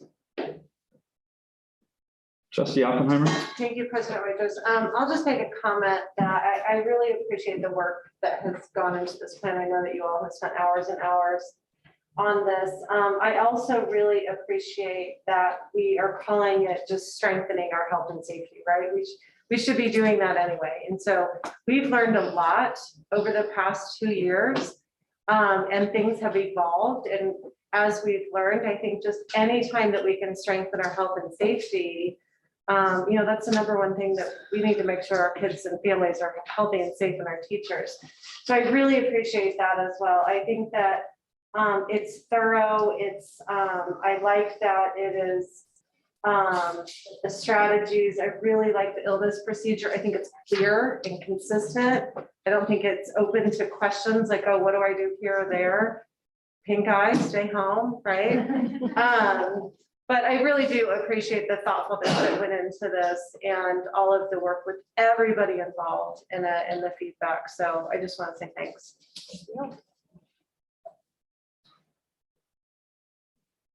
Any other trustees? Trustee Schmidt? Yeah, just to thank you, President Wagers. As I was thinking about this and preparing, I guess one of the things that came to my mind is that as the Boise Independent School District, we don't have to lead in the nation in doing these things. We also don't have to follow what other districts are doing. The only thing we have to lead in is what's best for our students and our district in this area, based on the data that we have and what's going on around us today. And so I appreciate the effort that was put in specifically, and I asked Director Walker about the diversity of the committees. I appreciate that there were various viewpoints that were represented in putting this together, because this is such a divisive issue, a very sensitive topic. And I appreciate the fact that you and your team, Superintendent Dennis, did bring the plan as you committed. So thank you. It was a lot of work. Yeah, a lot of work. He did a really good job. But kind of on that, we had the luxury, which we haven't had, of developing a plan versus when we started this pandemic, we just had to do it. And, so that's and we did it quickly. We still did it within a month. And I think what it's done is prepared us. This gives us a preparation for the next, we end with next steps. That's the key thing. It is a preparation. If we don't prepare, and if we don't come up with well thought out plans, then we'll never get buy-in, and we'll never get, and we have lots of stakeholders. We have students, we have staff, we have families, we have community members. How do we make sure that each one of those persons, whether, it comes up with how they want it done, but we still take that into account. And I appreciate that at least we have a plan in place that we now can decide if we adopt or not. So I appreciate, the trustees prodding and the administration, of course, always doing, and it's a ton of work, but it's important, because if we don't do it, we're not ready, and we got to be ready. It's too big an organization not to be ready. Any other comments or debate? Okay, seeing none, we have a motion to approve the Boise School District updated health and safety plan. All those in favor? Aye. Any opposed? So the plan is approved. Now we will move to the next agenda item, and that is the implementation of the updated health and safety plan. So with that, I think we'll go back to Deputy Director Roberts. President Wagers, trustees, so our recommendation tonight, as we have done what we've done all along, We've monitored your community transmission, this, spread in our schools, the operational impact, and then input from healthcare professionals. We've also looked at other states that have reached their peak earlier in January to try to determine what was the best date that we felt like we should implement this new plan. And most of the other states around us, like for example, Oregon reached their peak the week of the 20th of January. They're ending their mask mandate at the very end of March. Nevada, the week of the 17th of January, and they're lifting theirs on the 10th of February. New Jersey, they have their peak the 7th of January. They're ending theirs on the 7th of March, which is, we looked at different things. We felt that it would be very judicious of us to wait a few more weeks in order to make sure that our numbers keep going down, that we've truly reached our peak in this area. So with that in mind, we are making the recommendation to implement the updated health and safety plan on March 28th, 2022. We want to make sure that our positive cases continue to decline because they're still higher than when we came to you in November to talk. We thought we were going to come in with a recommendation to go masks optional. And then we heard about the Omicron variant coming. But at that point, we only had 30 cases in our schools. And right now we're still at 141. Also, what's really important to us is that March 28th date marks the start of the fourth quarter, where that way if families do choose to transition to Boise Online School, it won't be in the middle of one of their semesters. So with that, I'll stand for questions. Okay, so right now we can ask questions about the administration's recommendation. So are there any questions? For Trustee Haas? One of the questions I have is, are we currently in critical standards of care in the community?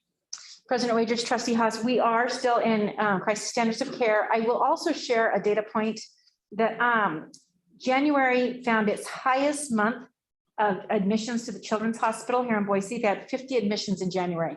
They'd only been averaging 10 admissions a month up until that point of January. So that'd be another thing we'd like to continue to watch and make sure declines.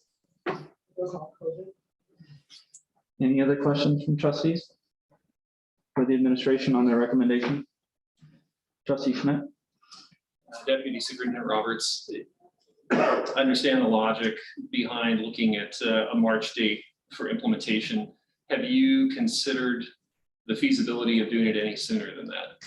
President Wagers, Trustee Schmidt, we've talked about several different dates. We felt like this was probably the one that would be our safest option to give us some more time to watch the numbers and to see that we truly reached a peak. We're truly coming down for those numbers. And again, the operational side of that's really important to us as well. And that we want to, families, if they feel uncomfortable with that, then they can switch to the Boise Online School. So we have considered other dates. Of course, this is up to you to decide if you want to go with that date, and you can always, make a recommendation to go sooner. Just as a follow-up, do you feel that if we were to recommend a sooner date, operationally, how would that affect your ability to run the district?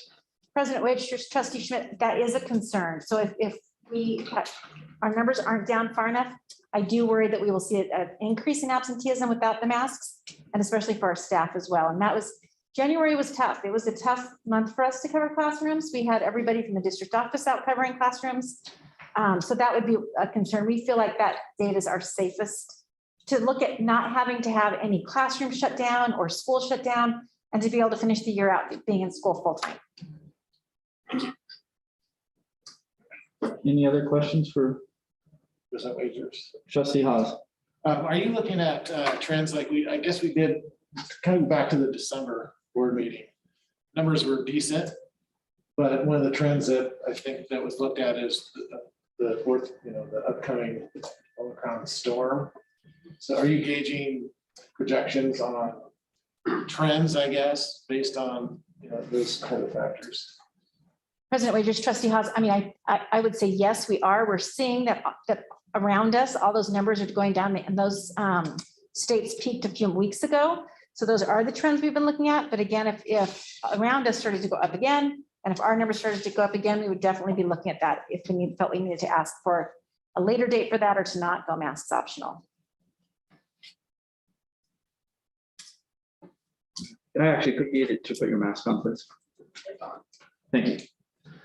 President Wagers, Trustee Langman? do you know how many in-school days that is until, including, spring break from now until then? I'm going to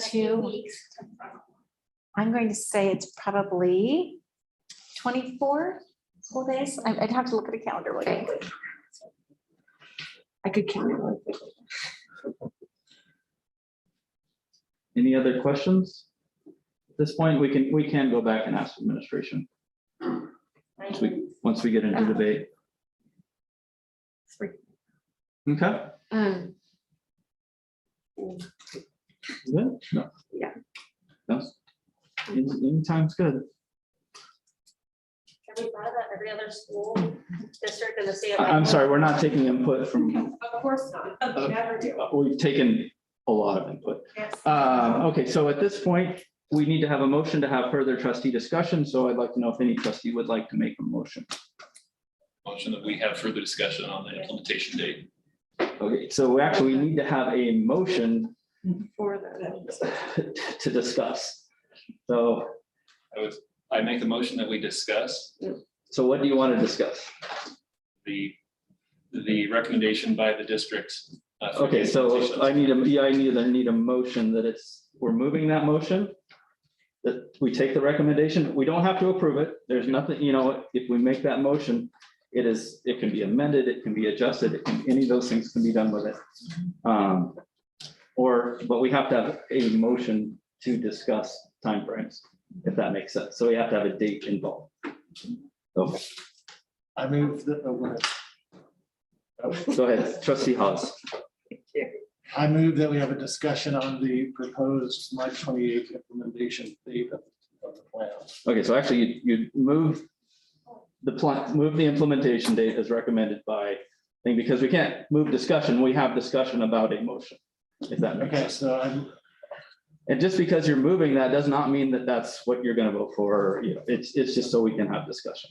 Does that make sense? So if you just take, You have to move to approve the date. Okay, I move to approve the administration's proposal for the March 28th implementation date. okay, great. Is there a second? So we can have discussion. I'll second. Second from trustee Oppenheimer. Okay, so it's been moved and seconded to approve the administration's recommendation of March 28th, 2022. Now we are fully open for discussion over that. That doesn't mean, but we'll go from there. So would anybody like to lead off on discussion? President Wagers. Trustee Langley. So do we know how staff have responded to the surveys and how they feel about the implementation date? Because I'm concerned, let me give you background. I'm concerned about keeping the schools open and our staff and teachers being comfortable. President Wagers, trustee, I do, in discussions we've had with teachers and with principals, I do think that them having ample time to plan and think about how this will look like in their classroom without masks, I think is an important thing. However, in the survey, do you have that? Yes. President Wagers, trustee Langley, speaking specifically to face covering. Yes. Okay. So with our information that we got from the survey, our secondary students, there were 1,500 that responded to the question. 787 opposed, mask optional, 724 support. With staff members, there were 1,740 responded, 834 opposed, 906 support. And with parents, guardians, and patrons, there were over 6,000 that responded, and about 2,700 opposed and 3,300 support. President Wagers, trustee Langley, when I figured out the percentages for staff, I was 52% of the staff that supported going masks optional, 48% opposed. So very reflective of the rest of our population. It was, we were looking for input. It wasn't necessarily a vote by all staff, if I might say that. It was really, we were looking for input on that. So, and just to clarify, so how many staff answered that question? There were About 1,740. And we actually have about 4,500. 4,500, so we only got about a third of the staff actually gave input. Okay, just want to make sure we have all the information out there. Any other, I'm sure there's lots of other discussions, so let's, we can talk about, the date, we can talk about, whether it should be implemented or not, how it's implemented, those type of things are all up. President Wagers. Trustee Hawes. I was really excited. I am excited about the plan, the updated plan, because it's a path forward. And I think in looking at the metrics that we rely on when to implement it, I think things look really good. I think it looks really positive. The positivity rate is falling in the schools and in the community. That's obvious. Our students are, we have less or lower absenteeism and quarantining, way less, even in January when it was really high. One of the things that we looked at before is vaccination rates. And if you look at our vaccination rates, being the Boise School District, if you look at vaccination rates as outlined in the Idaho Health and Welfare website, it actually lists vaccination rates according to zip code. So if you look at the zip codes that represent the Boise schools, that's about 244,000 in those zip codes, and the vaccination rate is about 68%. So that's obviously very positive. The biggest barrier, the thing I'm struggling with, why I can't support implementation today, is the current condition of the critical standards of care. And I think that schools play an essential role in the well-being in our community. And so for that reason, I think every little mitigation strategy, while there's downsides in each mitigation strategy, I think every little bit counts. I think a little bit counts. And so for that reason, that's why I'm struggling. That's why I can't vote for implementation today or more sooner as opposed to more later. Okay, thank you, Trustee Hawes. Any other trustees? Trustee Schmidt? Thanks, President Wagers. Trustee Hawes, I hear what you're saying, and I agree. When I was thinking about this decision, and I think there are several factors for me that weigh into the decision, and one of them is well, I'll just preface this by saying mask effectiveness is just as divided as whether or not people want to wear masks.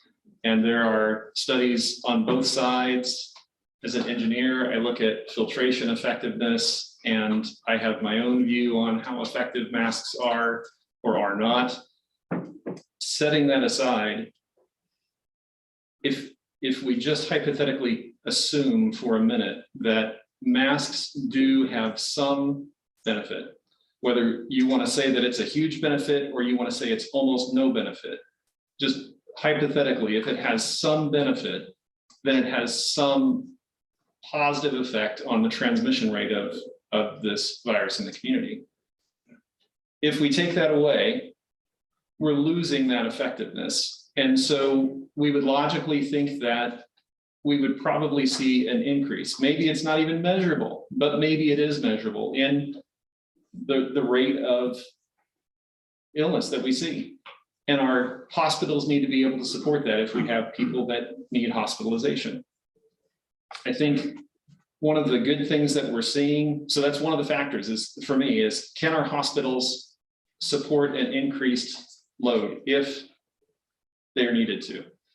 Another is, what are the trends showing? And as the data this whole presentation was started with, there's been a dramatic decrease in the number of cases and even in our district, which is so good. I'm so glad to see that. We're not down to less than 5%. We're not down to a 0 level.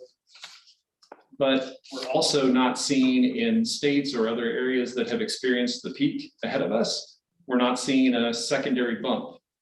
So again, analytically, I would look at that and I would say, we in Idaho probably are not going to see a secondary bump. We're probably going to see this taper out until some new variant or some other thing comes along. But as far as Omicron goes, we're probably not going to see a rise in the next couple of weeks. So I look at that. And then another factor is just what Deputy Superintendent Roberts spoke to, is the district's ability to staff the schools effectively. Our focus is, again, like I said, not what other districts are doing, not what other states are doing. It's what can we do that's in the best interest of our kids and the staff that's supporting those kids. In the best interest of those kids is to have their teacher in the classroom being able to lead them. And so if we make a decision that makes it harder for that teacher to be in the classroom, then that's not in the best interest of the kids. Or if we make it so that we have to close down classes or close down schools, that's not in the best interest of the kids. The problem is none of us can see the future, so we don't know exactly what's going to happen.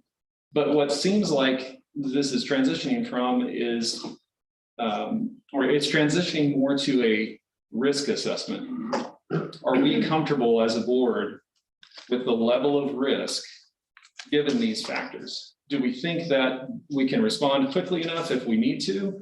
Or do we think that the risk is low enough, we're not going to need to respond, we're going to be able to move ahead? So like Trustee Hawes, is today the right day? He says, no, I don't know if today is the right day or not.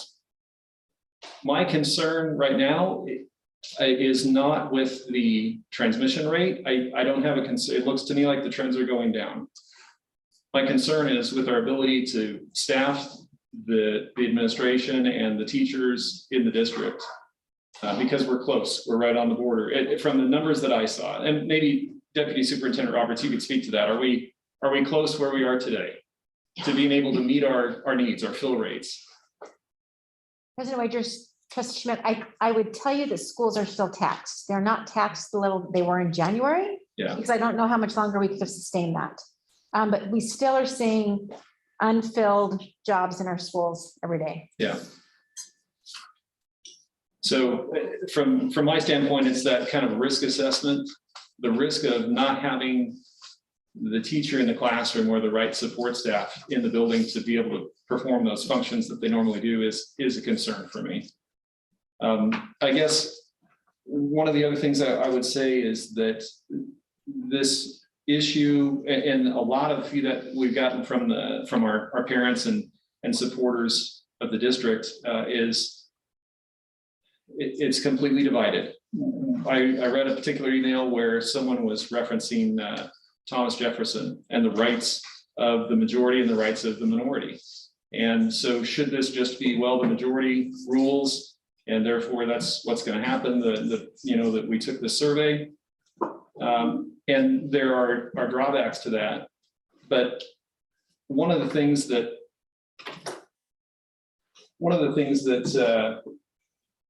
Thomas Jefferson said is that the sum of good government is a wise and frugal government, which shall restrain men from injuring one another, shall leave them otherwise free to regulate their own pursuits of industry and improvement. This particular issue, I think, is unique in that we're talking about something that can maybe help me not injure you. But when I say that I need to wear this mask because it helps me not injure you, it's also taking away my freedom. So it's like we can't look to Thomas Jefferson to give us the clarity in that particular case. So it's a challenge, but I think I would love to see us be able to do this as soon as we possibly can. I think I looked at the calendar, it's like 4 weeks away, 5 weeks away, something like that before spring break. 24 days. I just counted. So I would love to see it as soon as we possibly can. The number that comes to my mind is, let's take a look at it in 2 weeks and let's see how our district is able, how our fill rates are in 2 weeks to see if this is something that we can do. But anyway, I'm definitely interested in hearing the other trustees' opinions on this. Great. Thank you, trustee Schmidt. Trustee Oppenheimer? Sure, thank you, President Wagers, and thank you for that, trustee Schmidt. You know, I think that we all look at making this decision from many different lenses, right? We look at the data, we look at, you know, the hospitals, we look at the impact that it's having on our students and teachers or non-impact. One of the things that I often think about is that we currently in Idaho have over 4,500 deaths.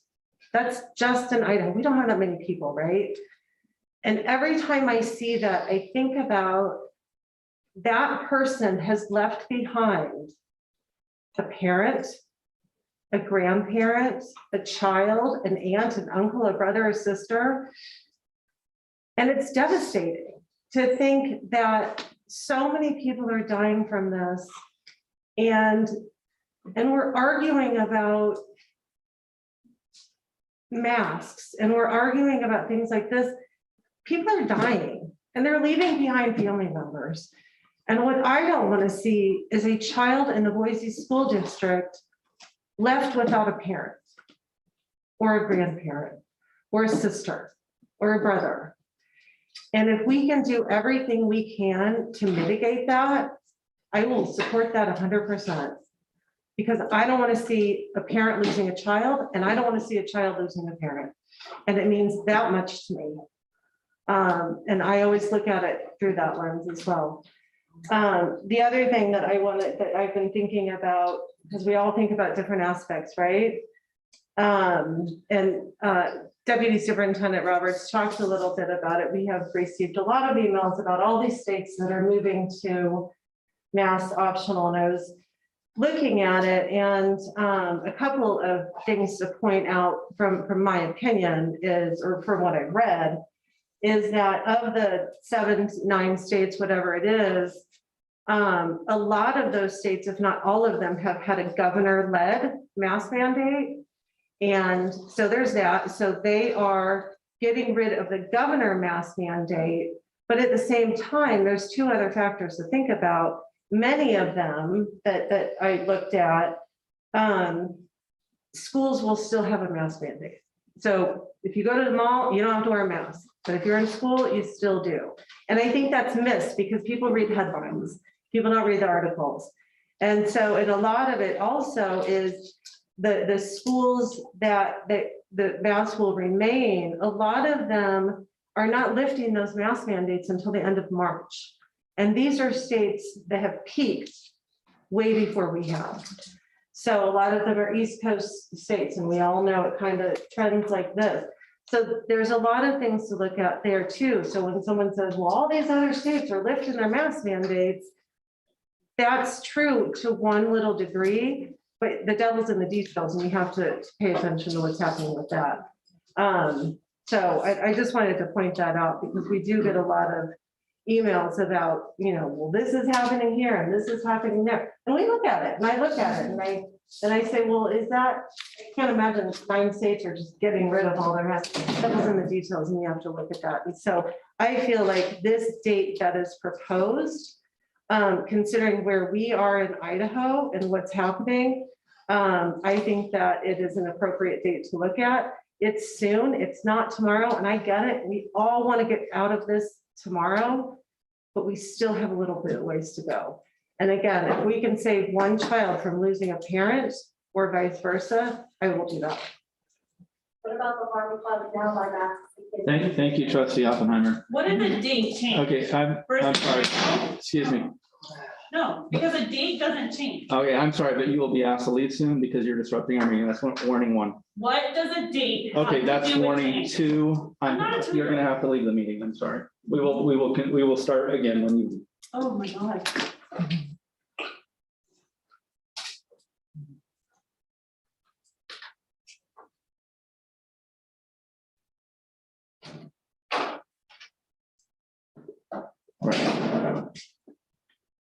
Thank you, trustee Oppenheimer. Any other trustees? Trustee Gregory. Thank you, President Wagers. I think that I'm not alone in saying that this has kept me awake a lot. And I have read all 302 pages of the input and all 167 pages that we received today. And I know that this affects a lot of people. And it,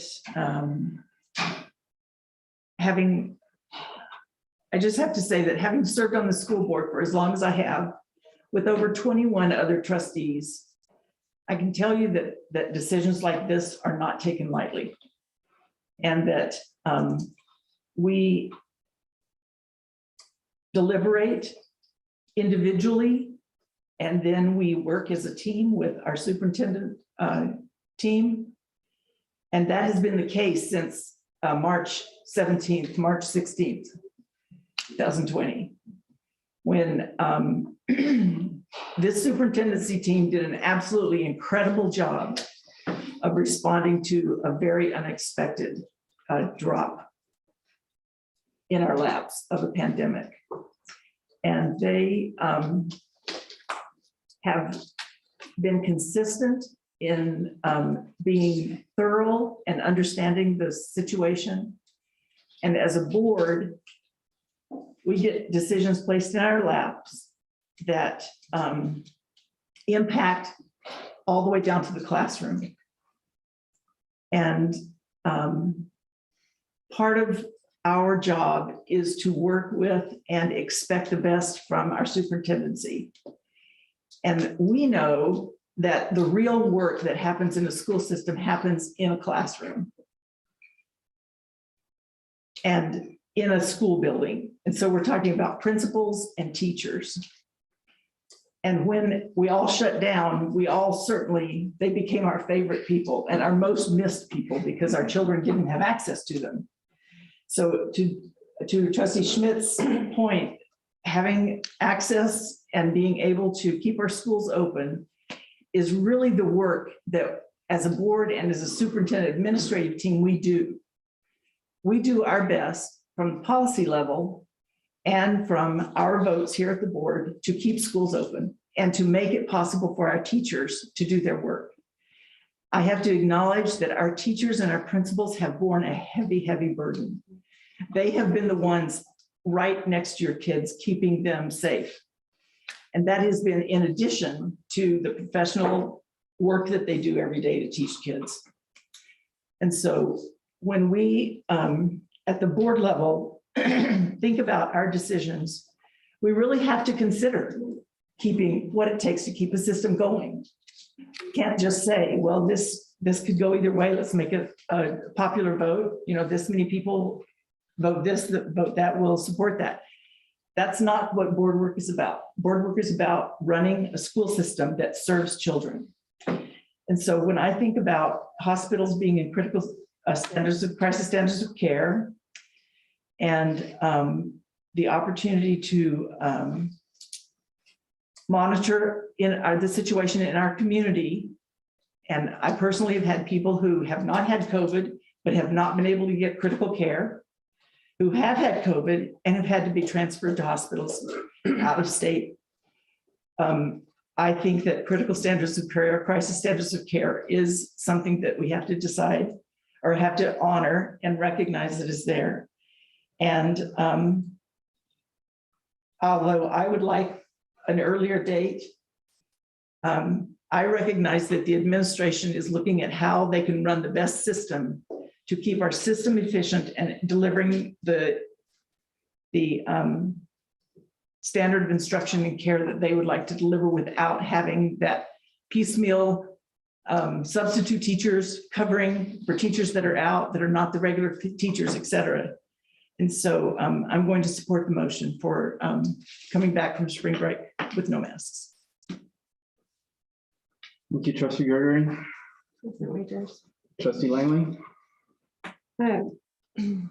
This is a really difficult situation that we are in, and like all of you colleagues, you know, all of the reading from our constituents, I've been so grateful that you guys are willing, that our constituency is willing to email us and bring forth their concerns. I feel like that is so helpful. And also it's so divided. And just like Trustee Schmidt said, the research is also divided. But I have based some of my thoughts on some key factors that I felt have been very informative to me. And one of those is the American Academy of Pediatrics. Right now, well, let's go to the past. The American Academy of Pediatrics has long stood through this crisis on the platform that children should be in school. Before we even embraced getting back to school, because we were moving a very big boat as fast as we could, the American Academy of Pediatrics was already addressing it and saying, kids need to be in school with other kids. It's too much of a burden on them to be at home. They're not getting what they need when they're not in school. So we moved that direction. We got there as fast as we could in a way, the best way we could for our district. Right now, the American Academy of Pediatrics still says children need to be masked in school and they need to be in school. And so that's a resource that I have weighed heavily on because they're specifically studying children. And I think that's very, very important to the way that we're looking at what we do. We do serve all of our constituencies in this room, but our number one call is to educate children. And I think we take that very seriously. My second concern, in my spare time, I volunteer as a first responder, volunteer for a very active athletic thing. And I see a lot of accidents. That is just a sidebar, but the reality is we are in crisis standard of care. And the things that I see coming off of the activity that I participate in, those people are in a very bad situation because our hospitals are in crisis standard of care. Our community is an effective place that we've never been before until COVID. We have never had to have hospitals turn away people who are have a broken leg that is broken in a way that may kill them, but they immediately need blood stopped from surging and they can't get the care they need because there's not a bed available for them. It is a crisis. I'm sorry, my dad entered this country for me and my son to wear a mask, and it's about compliance, not public safety. And then the third thing that is a very big concern to me is operational capacity. Our administration has talked about it. It's so important to us. At the end of the day, we're running a school district. And then whether we like it or not, this is the business of educating our children. And we have a staff we have to keep in place so that they can educate our children. If we don't have the staff in place, our business closes, whether we like it or not. And so at the end of the day, that is just a practical matter of numbers, whether I like it or anybody else likes it. And however I feel about masking, which I am so done with, I want to keep the doors open on our business that we're called to do. So I agree that it's not yet time during a crisis standard care time for us to unmask our children. However, I wonder if our decreasing numbers are something that we can watch and address. If we passed this today, or if we considered it, is there a point if the numbers drop greatly where we look at that instead and come back and say, we could do this earlier? Is that a question we've asked ourselves? You asking the question? Yeah, I got it. After my tirade. President Wagers, Trustee Langley, the short answer is yes. Okay. I think one of the things that is important to understand in this debate, and irrespective of how people feel personally, I can tell you that I think we all want the same thing. Okay. And this will be the third time we've come to the board at least discussing the idea of taking masks off. Unfortunately, circumstances have dictated whether or not we've actually been able to cross that threshold. But I think we all recognize the fact that that long term we need our kids without masks in school. Yeah. And so I want to make sure that what's getting lost in this conversation is I do think that we want the same things. And it's a question of when. And I think from our perspective, or from the administrative perspective, is that we need to make sure that when we go there, we get to stay there. And because the back and forth is some of the things that we heard as we've been talking with the committees and we've talked with parents, is that the yo-yo effect gets a little old for families. But I think from our perspective, given what we have seen across the country, and the timing of some of this, I do think that the spring break timeframe is the appropriate time to go down this road. That does not mean that things can't change, as we have seen 800 times over the last 2 years. Things change. But I think as we start to do this in a planning, prudent manner, setting a date of March 28th makes the most sense. That doesn't mean things can't change. Does that answer your question? That was probably a little bit more of a soapbox than you were. I was on a soapbox too. Thank you, Trustee Langley and Superintendent Dennis.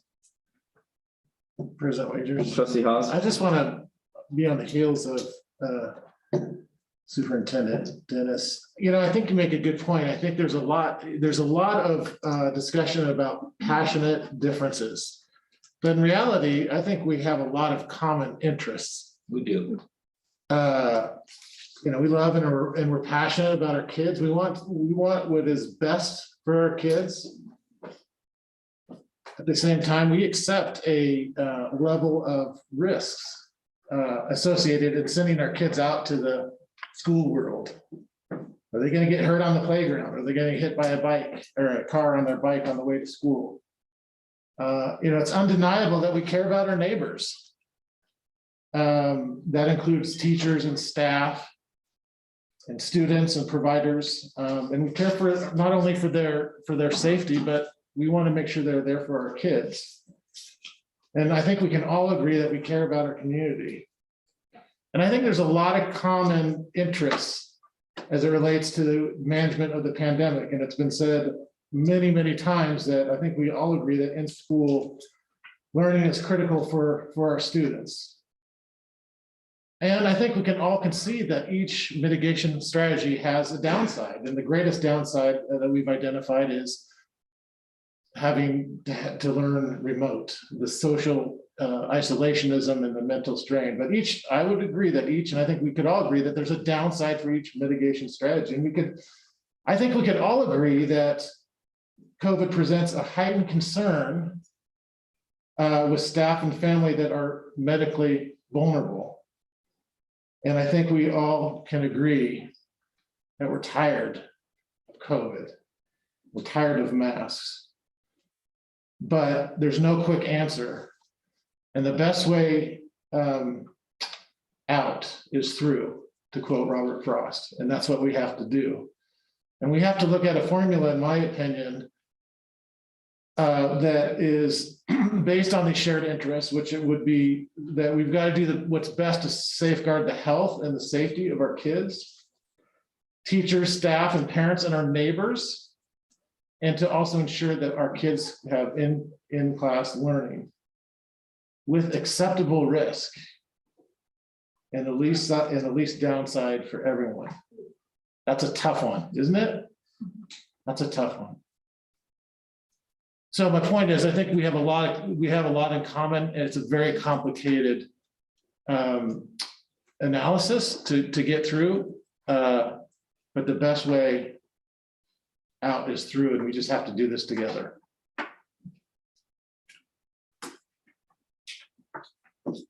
Thank you, Trustee Haas. I'll be pretty short and sweet. Talked about interests. My interests are having kids in the classroom.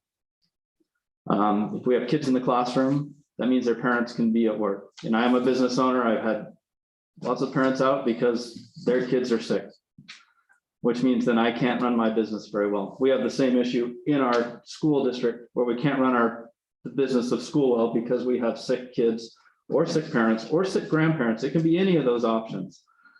We also impact the healthcare system the same way. If our nurses are home because their kids are sick, then they can't be in the hospitals getting rid of standards of care, which is what we all want. So one of my interests is having kids in the classrooms. The other reason why I want them in the classrooms, that's where they learn the best, with a great teacher in front of them teaching. My other interest is safety of students and staff. I mean, that's inevitably, that's who's responsible inside of our buildings. And not just physical safety, but mental and emotional. We need to balance all those things out. So, you know, those are my interests, I guess, is what it comes down to. And I guess I believe that the administration's recommendation meets those interests. Once again, is it as fast as I would like? No. Am I tired of masks? Yes. But do I wear one every day? Yes. So that's what I got. Anything else from trustees? Appreciate the discussion. Thank you. With that, we have a motion and we have a second, which means we will take a vote on that motion unless there's amendment to it or any other change to it, which let's see. So with that, we will go to a vote. All in favor? Let me do this correctly. The administration's recommendation of the implementing the health and safety data plan of March 28th, 2022. Say aye. Aye. Aye. Any opposed? Motion passes unanimously. With that, we will go ahead and move on to the budget schedule for 2022-23. Back to Deputy Superintendent Roberts. President Waiters, trustees, thank you for your thoughtful deliberation. I am going to ask you to reference enclosure 24 for our budget development schedule for the budget for the 22-23 school year. April 29th, we would have our first budget session workshop. May 9th, we would have our second budget session regular board meeting. Approval of the budget for advertising. We always have to go out and advertise. First public input, and then of course the report from the Ada County Assessor's Office. May 26th, if needed, we would have another budget workshop. And then on June 13th would be our regular board meeting, which would also serve as our budget public hearing. And final approval of the budget for the 22-23 school year would be on June 13th. So I ask for your approval of this schedule. Thank you. Entertain a motion, Trustee Gregory. Thank you for the schedule, Deputy Superintendent Roberts. It's nice and deliberate, gives us lots of touch points so that we have to act on it. I move approval of the 2022-2023 budget schedule as outlined in enclosure number 24. Is there a second? I'll second. Second from Trustee Oppenheimer. Discussion on the schedule? I know for a couple of you, well, at least one is the first time through this process. So, I mean, this is an important piece of what we do. Yes. It's a very important piece of what we do. It's strategic planning and budgeting, really, really boring for lots of folks, but some of the most important things we do because we allocate resources. And that, however you allocate your resources is what the mission of your deal is. So this of your organization. This is important that we do this and we do it well and we do it transparently. Any other discussion on the schedule? Seeing none, all in favor? Aye. Any opposed? Motion passes unanimous. President Wagers, trustees, before I sit down, I just would like to extend a huge thank you to Will Goodman and Bella Venegas for punting when all of our sound system went out today. They did a really nice job at that, so a huge thank you to them. Yay. Otherwise, we would have a meeting that we might not have a meeting. Director Anderson. Good evening. I'm here to talk about first reads for policy revision. We have 6 policies and 1 regulation up for first read tonight. Basically what that means is you have time between now and the next board meeting to review any of these and reach out to myself or anyone else that's on the governance committee if you have questions. And all of the proposed changes are attached in the agenda. Did anybody have any questions right now that I could help with? Okay, you know where to find me. I will find you on strategic planning Okay, at some point, just because that's, absolutely. maybe I've been on a long time and I just want to have, this. I know you pull a lot of stuff out, but it was covered in other areas of the policy and it made sense, almost all of it. Yep, yes, But I need to, I'll get your kind of where the committee's going with that from you. definitely. That's the nice part about going through 2 readings with everything is we have that chance to have interaction in between. Definitely. Any other trustees' comments on the first readings of all these policies? Okay, thank you. Appreciate it. We have no second readings tonight. And so with that, we can go on to trustee and superintendent comments. Trustee Haas. Just rotate. Thank you very much, President Wagers. Appreciate the discussion tonight and some tough things that we're really wrestling with. But I appreciate you all and the deliberations that we went through. I just want to give you a quick update on our student board engagement issue that we've been following. Pink Eye and I have been meeting with Lizzie a few times. I think we met with her 3 times. And she's actually going to make a presentation at our at the March 8th communications meeting, a presentation on a proposal, and it's going to be based loosely, I think, on what Coeur d'Alene is doing. So it's a kind of a tried and true method on student board engagement. So I think that'll be very productive. And so I just want to let everyone know that we're moving forward with that because we take it very, very seriously. We do a really good job with board student engagement anyways, but we could always do better. So we're really excited about that. So just want to report that to you and the board. Thanks for doing that, you too. Yeah, it's actually really, it was so great sitting down with Lizzie and talking through it and learning what other districts are doing to engage student voice. I'm actually really excited about doing something in that realm. So I think it'll be fun. Well, great to see what comes up at the board level after all that input. Yeah, and yeah. different things. I So mean, we have talked through a lot of stuff, and so she's going to put together a proposal and a plan, and I'm sure we'll throw that around a little bit and see what comes out of it. great. Thank you again for doing that. More work to be done though, so we'll get there. Yeah. Anything else from trustees? I mean, I also would like to thank our tech. Appreciate, you know, when you walk into the board meeting and say, well, we're not sure we're gonna have one. It's like, and this is a big board meeting, we need to have it, and they got it done. So thank you. Thank you to the 2 of you for making that happen. I appreciate that. Trustee Gregory? A reminder to trustees, we have Day on the Hill on the next Monday, 21st and 22nd. And an opportunity for a workshop or 2, and then attending the House Education Committee and the Senate Education Committee, where ISBA and trustees will be present and being part of the presentation. They usually try to make sure that some really friendly to education bills are presented or heard on the day that we're there, just to give us a taste of their work. And there's usually, they're also hosting a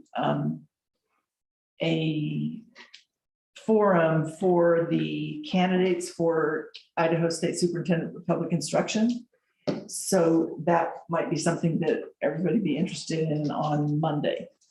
So you can check, you can go to idsba.org and look for events and go Day on the Hill, and you'll find the agenda, or talk to Sharon. Yeah. President Wagers, can I ask a question about that?